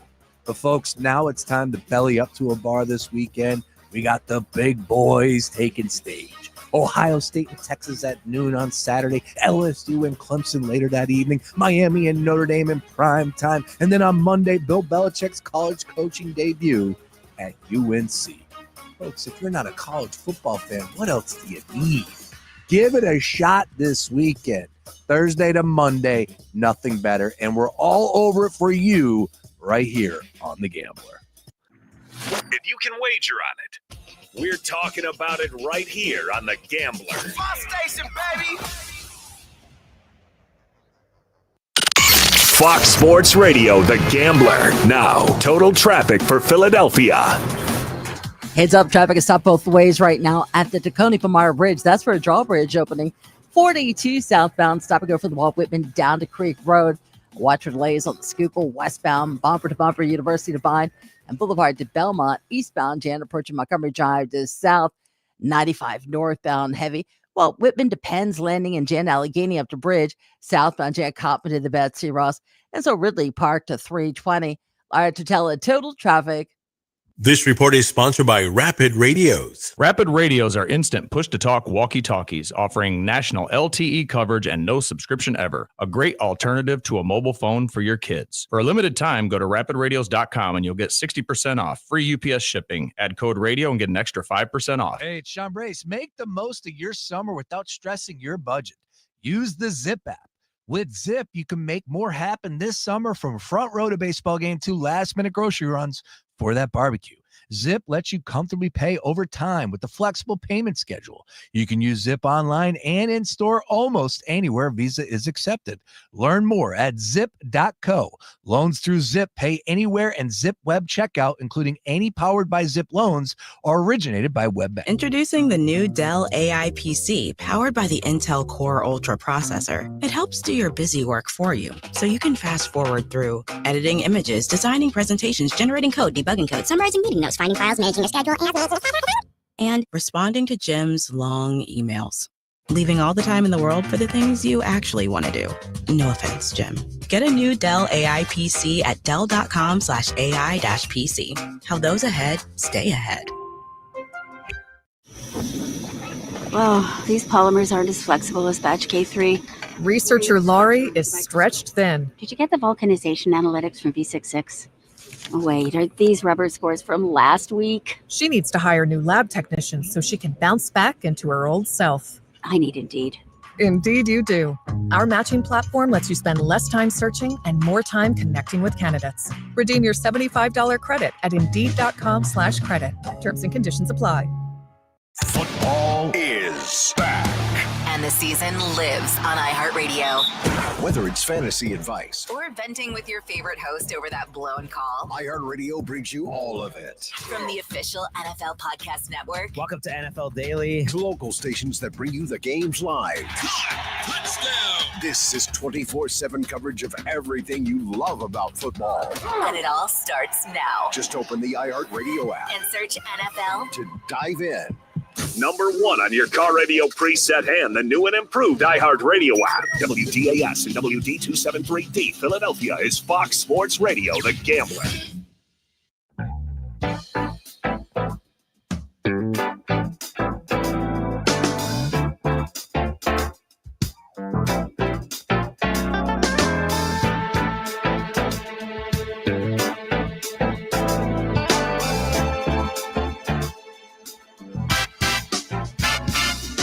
Hey now, Daily Ticket with you here. We got breaking news all over the place. Jordan Romano, not cut, but heading to the IL. Jose is all over it for us. Shout out to Jose on the chat. With right hand middle finger inflammation. Yeah, I have that too from time to time as well when I'm struggling. He's been brutal. It's, look, he had his moments where it's like this year, you were like, okay, yeah, I could see it. Like, okay, you think he's going to be all right, but no, you just can't use him anymore. You can't.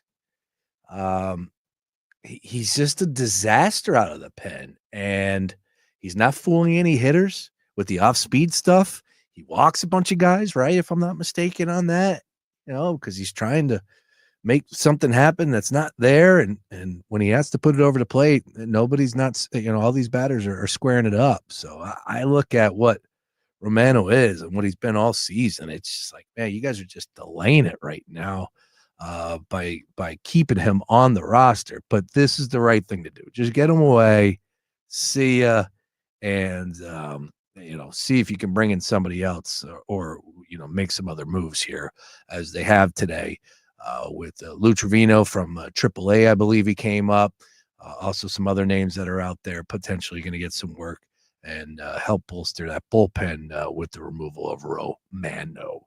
It's giving me like the Kimbrel feel with him right now. And it's like we weren't fooled with Craig Kimbrel. Like, he had a much better year than Romano, no doubt.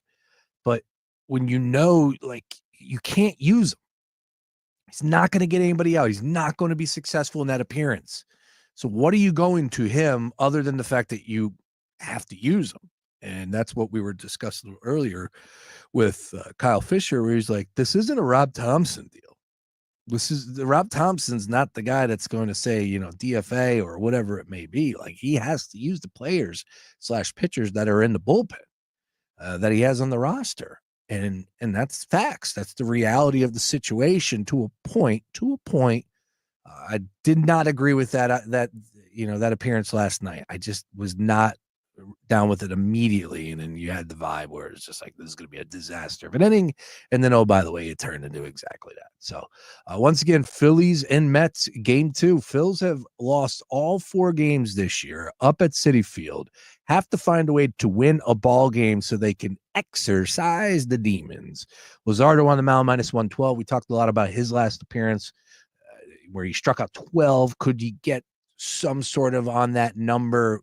Not 12, but with the number being at 6.5, is that a play that you would look at to take as far as overs on the strikeouts? Look, the Mets do strike out. They struck out 8 times as a team last night in a game that was a blowout.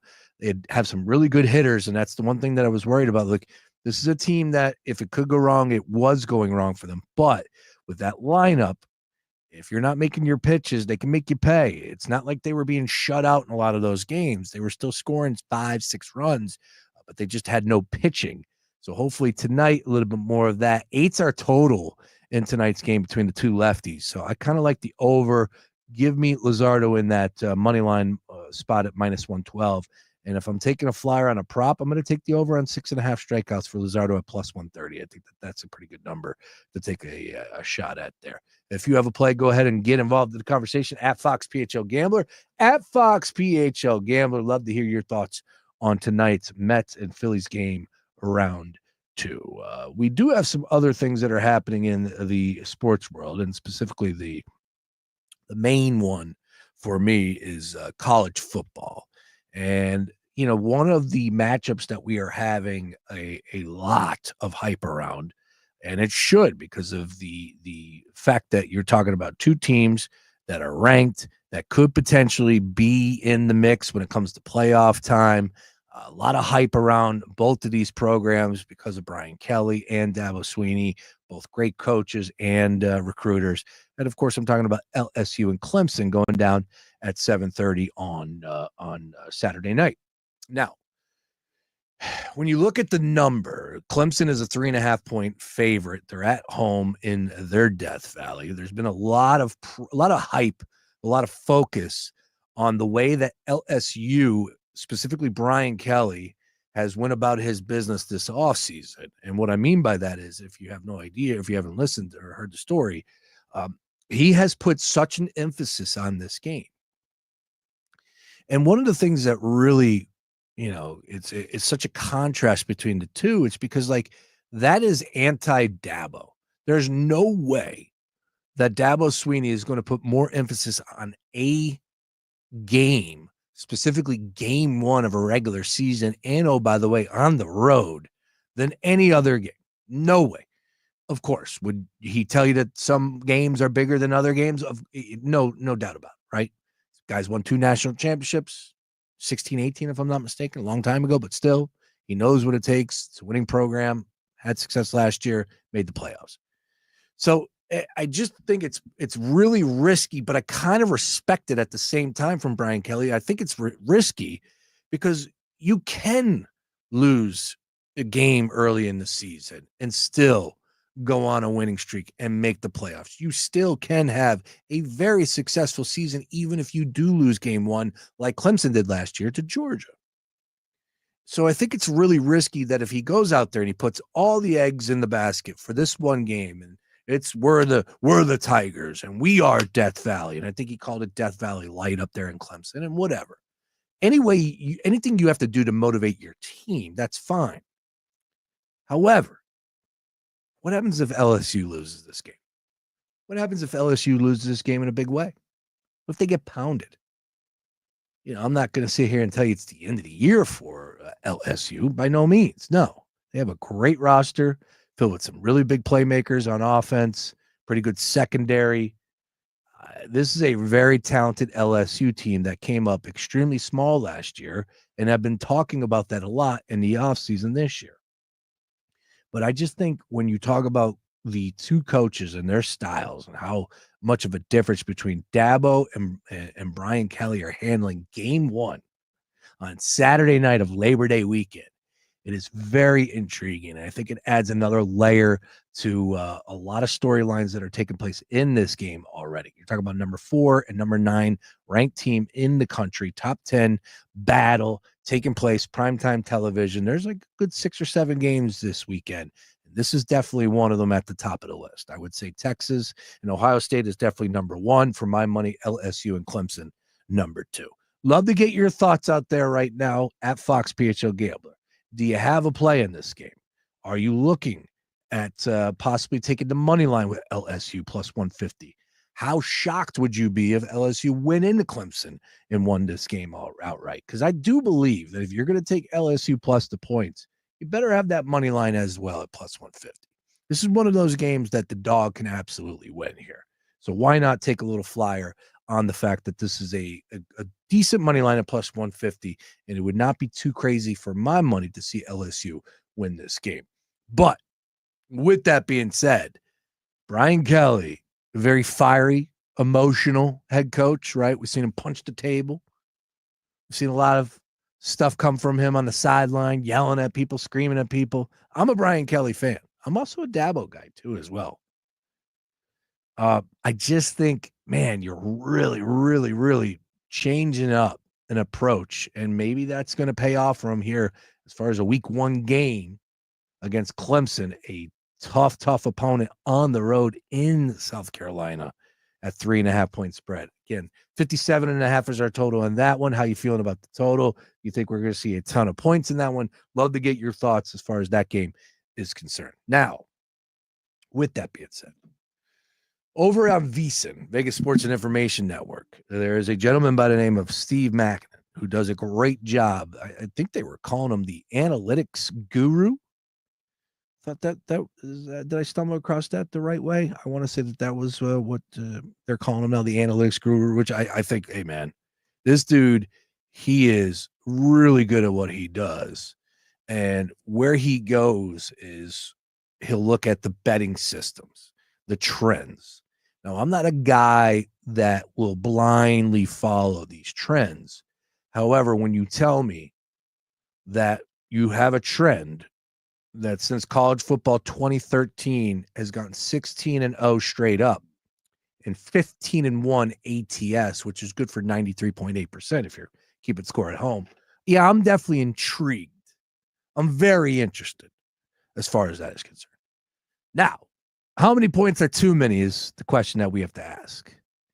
And it's one of those deals where, of course, something like that, where are we going? This is like the ultimate mismatch type of game. And all in all, well, what do we got to be given? 40 points here? Could be. But 16-0 is 16-0. Steve Mackin, the VSiN analytics guru, said that in his week 1 betting system that he loves, huge favorites over the years, 37.5 points or more, have been automatic in FBS versus FBS matchups in the opening weekend. I think he meant FCS in that one. So, and you know where we're going with that. The Georgia States, the Nevadas, the Villanova, right? That can even apply to this. He said there are 5 games with massive lines for this year in week 1, 3 officially qualifying at this point. That is significantly more than average, considering there have only been 16 in 12 seasons, which is interesting. So the 3 currently right now that fall into the category of 37.5 points or more are Ole Miss versus Georgia State. That's on the nail at 37.5. Georgia 39.5 versus Marshall, and Penn State 44.5 versus Nevada. The other 2 to watch up at the kickoff is Michigan and New Mexico, which is 36.5, and USC versus Missouri State at 35.5. Penn State is definitely one that I would not mind dabbling in. I just think that defense is going to be unbelievable, flying all over the place, and will limit any points being scored that day. Now, can the offense live up to the hype? Are they going to be taking some shots downfield with the new wide receivers out there? Or are they going to continue to run the football, and Nevada's not going to have an answer for it? Nevada, you name it, whatever. Intriguing, but that is the bigger number out of the 3 at 44.5. Georgia, again, for my money, I got them winning the SEC this year. I think that we're going to see some anarchy, but I think Georgia comes out on top. Not a lot of conversation about them in the offseason. There seems to be a little bit more hype around Alabama from some people out there, the talking heads in the world. So I'm looking at Georgia. Marshall, 39.5 point favorites there. Ole Miss, got to replace the quarterback. You know that Lane's got that offense humming, ready to go. I was trying to find the reason for Ole Miss this year in the conference, but I felt like they were missing a few pieces from last season. It's going to be tough to replace, but 37.5 versus Georgia State. We take all 3 favorites there. What do you think we're going? 2-1? Penn State, 44.5. Are Penn State going to win by 50? Possibly. Could potentially see that. Still, though, one of those deals where you don't second guess 16-0 or 15-1 ATS. Hard to do so. Nice work by Steve. He is a great follow on all things social media, and of course over at VSiN. Go ahead and make sure you're checking out everything they have to offer at VSiN.com. All right, Daily Ticket rolling on here. Other side, back over to the NFL. Again, it's cut day. Some of the big names that are out there, I want to hit on that. Plus MLB card. We got a lot to do. More Daily Ticket. Back up to this. From Tuscaloosa to the Big House, Saturdays start here. Howard flips it. Smith's got it, and the freshman just waltzes in as the Buckeyes score. Your home for all things college football coverage. It's The Gambler. It's the Daily Ticket with Sean Brace, 3 to 6 p.m. Monday to Friday. Oh, football is back, and it's back in a big way. How about college football this past weekend? Saturday gave us some chaos we live for. Iowa State and Kansas State stumbling all over themselves, but still giving us a nail-biter to the finish. Hawaii and Stanford, although it wasn't too late. It felt like Pac-12 after dark. A kicker who literally learned how to kick via YouTube. Yeah, he hit the game winner. Unbelievable. But folks, now it's time to belly up to a bar this weekend. We got the big boys taking stage. Ohio State and Texas at noon on Saturday. LSU and Clemson later that evening. Miami and Notre Dame in prime time. And then on Monday, Bill Belichick's college coaching debut at UNC. Folks, if you're not a college football fan, what else do you need? Give it a shot this weekend. Thursday to Monday, nothing better. And we're all over it for you right here on The Gambler. If you can wager on it, we're talking about it right here on The Gambler. My station, baby. Pumpkin pie and apple butter concretes are now at Rita's. Fox Sports Radio, The Gambler. Now, total traffic for Philadelphia. A couple of bad crashes in Bucks County, one in Northampton Township, 2nd Street Pike at Newtown Richboro Road. Another in Solbury Township has Aquatong Road closed near Solbury Mountain Road. On the Schuylkill eastbound heavy Blue Route to Belmont and Jan approaching Montgomery Drive to south, westbound Jan University Teacher Board and Boulevard to Belmont, and delays on 95 northbound from the Walt Whitman to Penn's Landing and Jan Gerard up the bridge, southbound Jan Cotman to the Betsy Ross. Larry Totella, total traffic. This report is sponsored by Rapid Radios. Rapid Radios are instant push-to-talk walkie-talkies offering national LTE coverage and no subscription ever. A great alternative to a mobile phone for your kids. For a limited time, go to rapidradios.com and you'll get 60% off. Free UPS shipping. Add code radio and get an extra 5% off. Hey, Sean Brace here. Make the most of your summer without stressing your budget. Use the Zip app. With Zip, you can make more happen this summer, from front row to baseball game to last-minute grocery runs for that barbecue. Zip lets you comfortably pay overtime with the flexible payment schedule. You can use Zip online and in store, almost anywhere Visa is accepted. Just download the Zip app today. Loans through Zip Pay anywhere and Zip Web checkout, including any Power by Zip loans, are originated by WebBank. If you're 55 or older and into that whole saving money thing, T-Mobile has an exclusive phone and internet bundle just for you. Right now, get 2 unlimited phone lines plus 5G home internet for just $30 each per month with autopay, plus taxes and fees. And with 5G home internet, setup is easy with just one cord and no technician needed, which is great if you're also into that whole keeping it simple thing. Switch now and experience the best mobile network in the U.S. Visit your local store to start saving. T-Mobile, it's better over here. Based on analysis by Ookla of speed test intelligence data Q4 2024 to Q1 2025. Ookla trademarks used under license. Unlimited on our network. Customers on voice plan may notice speeds lower than other customers, and further reduction if using more than 50 gigs a month due to data prioritization. Video streams and SD on this plan. Home internet pricing after $20 a monthly bill credit plus $5 per line without autopay. Debit or bank account required. See 5G device coverage and access details at T-Mobile.com. You see what I see, love? Her grandson splashing his mom with a cannonball? You. Having heart failure is hard enough, but now you're having trouble opening the sunscreen. Carpal tunnel acting up again? Yep, and there are my stomach issues. And how tired I am. I could use a nap. Let's take a dip, and then we're calling your cardiologist to see what's going on, okay? If you have heart failure and something's off, it may be ATTR-CM or transthyretin cardiac amyloidosis. It's a serious heart condition that gets worse over time. Vindamax, tafamidis, is a prescription pill taken once a day to treat adults with ATTR-CM to reduce death and hospitalization for heart problems. Tell your doctor about all your medications, medical conditions, and if you have liver problems or breastfeeding, pregnant, or plan to be. There are no known side effects with Vindamax. For prescribing information, call 1-877-278-9632. Learn more at Vindamax.com. Seeing what I see? Ask your doctor about ATTR-CM. Sponsored by Pfizer. Ugh. Kitchen ants, runaway roaches, a spider. Relax. Just use Zevo. Zevo insect killer sprays use a powerful blend of mint and rosemary to eliminate those pests and up to 20 other bug types.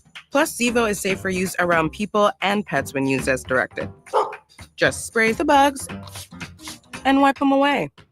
Zevo, people friendly, bug deadly. Hey, man, you all right? Need me to call 911? No, call Top Dog Law. Get top dollar for your accident at topdoglaw.com. Once again, that's topdoglaw.com. Gerhard's Appliances Labor Day sale is going on now. Get back to school ready with this LG high-efficiency washer with turbo drum technology and ultra-large capacity dryer with sensor dry for only $4.99 each. Or renew your kitchen this fall with this Samsung 4-door French door 4-piece package with air fry range, only $19.99 after rebate. Hurry in to the Labor Day sale going on now at Gerhard's Appliance. This is Ben Green with Lenovo Legion, and I'm inviting you to come check out the Legion Gaming Cube on September 19th and 20th. It's part of the iHeartRadio Music Festival in Vegas. It's your chance to test your gaming skills on the best PCs anywhere. Go head-to-head with players at the event, all live streamed from the first ever Lenovo Legion Cube. The Cube is part gaming zone, part creative playground, and it's all powered by Lenovo Legion. So come find us at the iHeartRadio Music Festival, and if you're not already a member of the Legion Gaming community, you can sign up now for free at gaming.lenovo.com. Your one-stop for advertising? Call 844-844-iHeart. Do Crohn's disease or ulcerative colitis symptoms keep coming back? Tremfya, guselkumab, may help, with rapid remission achieved at 12 weeks and lasting clinical remission at 1 year. Some even saw visible improvement of their intestinal lining at 12 weeks and 1 year. Tremfya is a prescription medicine used to treat adults with moderately to severely active Crohn's disease and adults with moderately to severely active ulcerative colitis. Serious allergic reactions and increased risk of infections and liver problems may occur. Before treatment, your doctor should check you for infections and tuberculosis. Tell your doctor if you have an infection, flu-like symptoms, or if you need a vaccine. Healing is possible with Tremfya. Approximately 3 out of 10 patients were in endoscopic remission at 1 year, based on areas visualized on colonoscopy, which may not represent the deeper bowel layer or entire GI tract. Individual results may vary. Ask your doctor about Tremfya today. Call 1-800-526-7736 to learn more or visit tremfyaradio.com. With the iHeartRadio app, your favorite radio station fits right in your pocket. Live shows, news, sports, exclusive music channels, and voices that don't just go viral. They're the voices of your local community. Join the millions who already have it.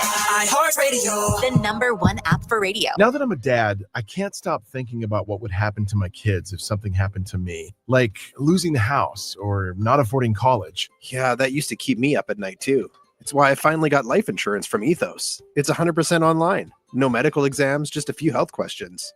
I got $2 million in coverage for around $2 a day. I never realized it was that simple. Get your free quote at ethos.com/game. That's ethos.com/game. Rates may vary. Bill monthly. Sample rate 10-year term life policy for a 35-year-old healthy non-smoking male. Rapid Radios are instant push-to-talk walkie-talkies offering national LTE coverage and no subscription ever. Business owners can now keep in touch with up to 200 staff members at one time. Go to rapidradios.com now for up to 60% off and free shipping.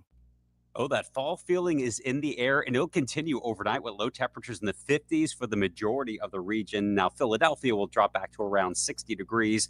And a top 10 day here as we go into our Wednesday. Partly sunny, 77 degrees with that extremely dry humidity. I'm meteorologist Adam Joseph with your 6ABC forecast. This report is sponsored by Straight Talk Wireless. Don't let data limits hold you back from being the gift master in the family group chat. Switch to Straight Talk Wireless and get real unlimited data on a reliable 5G network. Straight Talk, available at straighttalk.com or Walmart.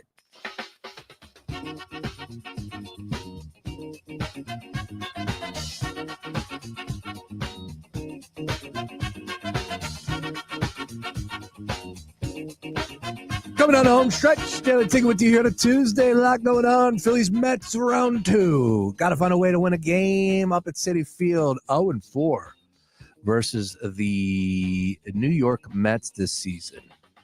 As far as on the road in Citi Field. I saw the great Natalie and Powers and company with the no-fly zone boys and girls. Went up there yesterday.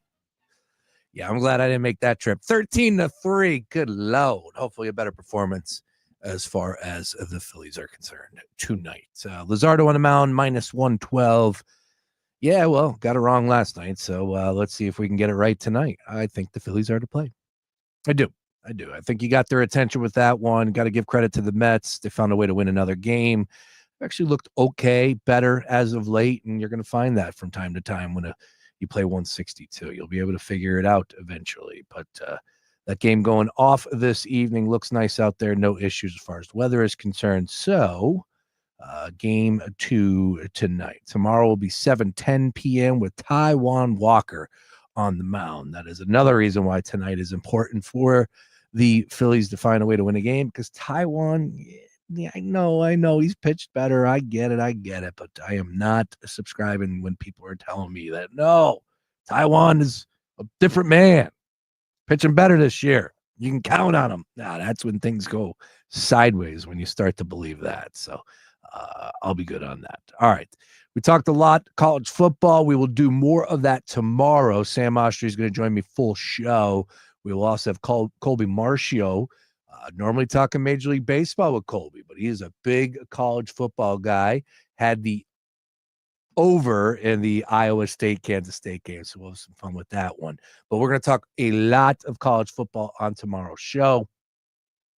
And getting you ready for all things college football starting on Thursday with 5:30 p.m. Boise State and I think UCF. Is that the game? Boise State, UCF? I want to say that is. Or South Florida, excuse me. South Florida and Boise State. We're Boise, a 5.5-point favorite. Some people are saying South Florida is a dog that you need to be paying attention to.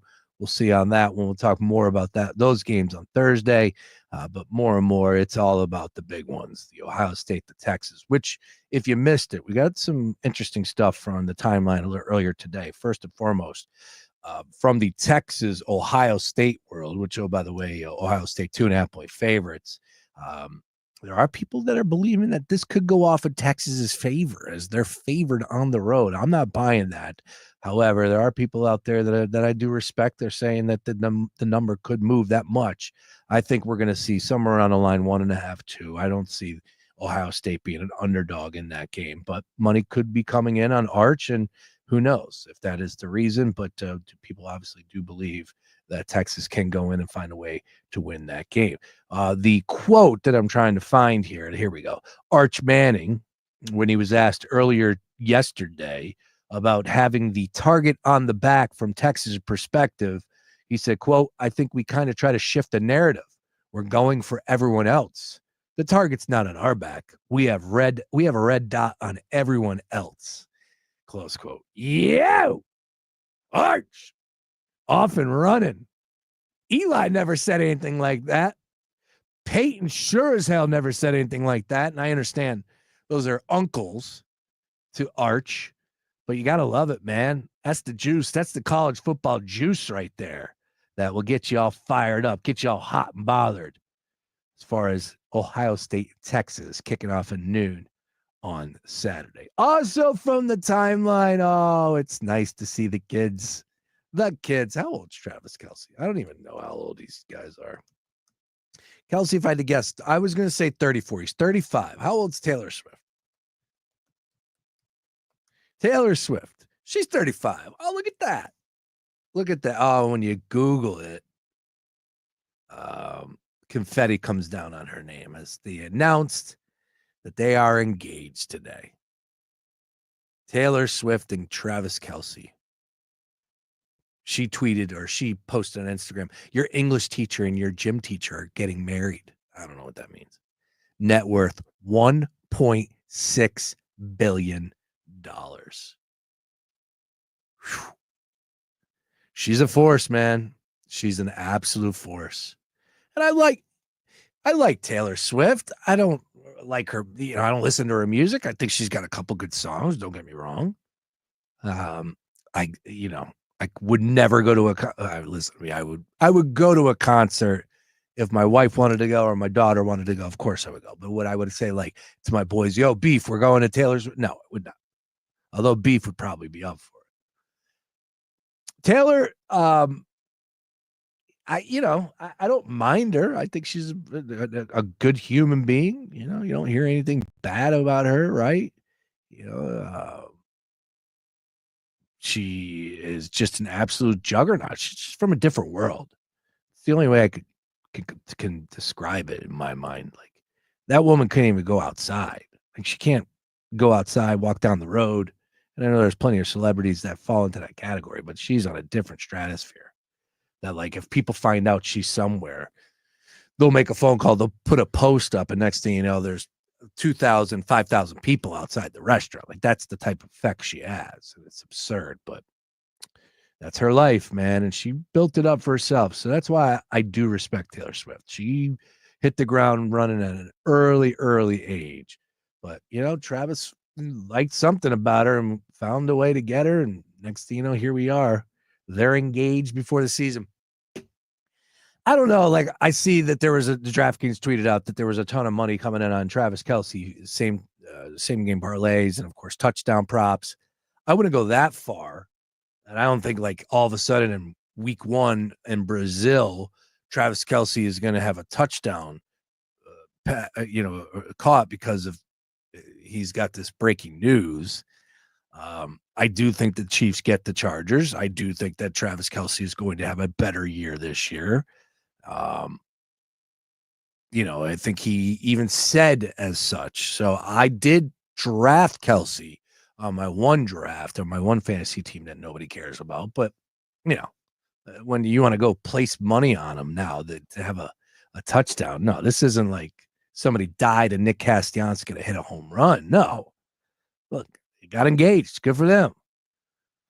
I don't know what it does to free his mind. Travis Kelce seems pretty mentally stable when it comes to that world, so I don't think it changes anything. It's just another fact in his life. Good for him. How long were they together? That's the question. 35.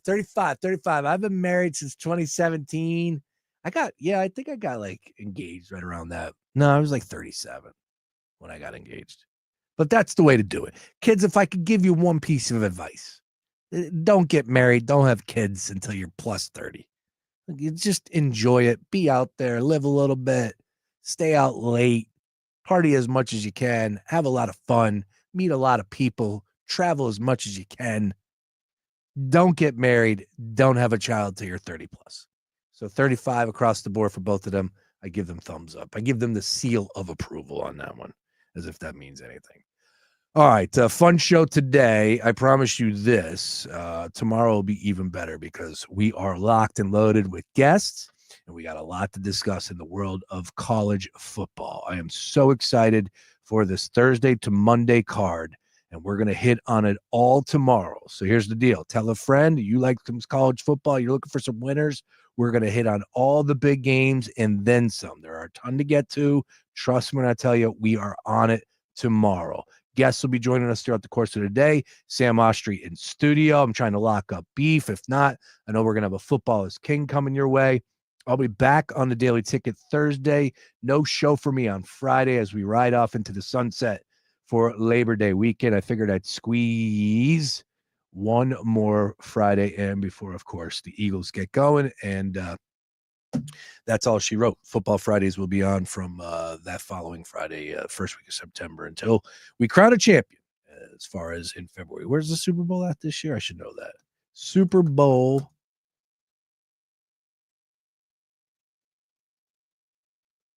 Where's the Super Bowl at this year? Did I not know that? Is it in Arizona? Oh, no, it's in California. Oh, and apparently Taylor Swift is rumored to headline Super Bowl 2026. I don't know if that changes things. Who cares? Anyways, yeah, I thought I knew that, but yeah. So we got the Super Bowl taking place with the 49ers, Santa Clara, beautiful stadium out there. All right. Trust me when I tell you, tomorrow's show, don't miss it. All right, we're going to be all over all things college football. Daily Ticket. On the other side, here's the deal. Kyle Fisher joined me a little earlier. We talked a ton about the Phillies. I want to bring that back. Of course, the Romano stuff. What's the big issue? Why is he continued to be used? And I know that he is now on the IL. What type of change are we going to see now as far as the rotation with the bullpen? We'll talk a little bit more from the batter's perspective as well. Who does Kyle Fisher expect to get going? And when it comes to the Mets, why are the Phillies struggling on the road at Citi Field? We talk all that and more. Don't go to more after this. Fox Sports Radio, The Gambler. Now, total traffic for Philadelphia.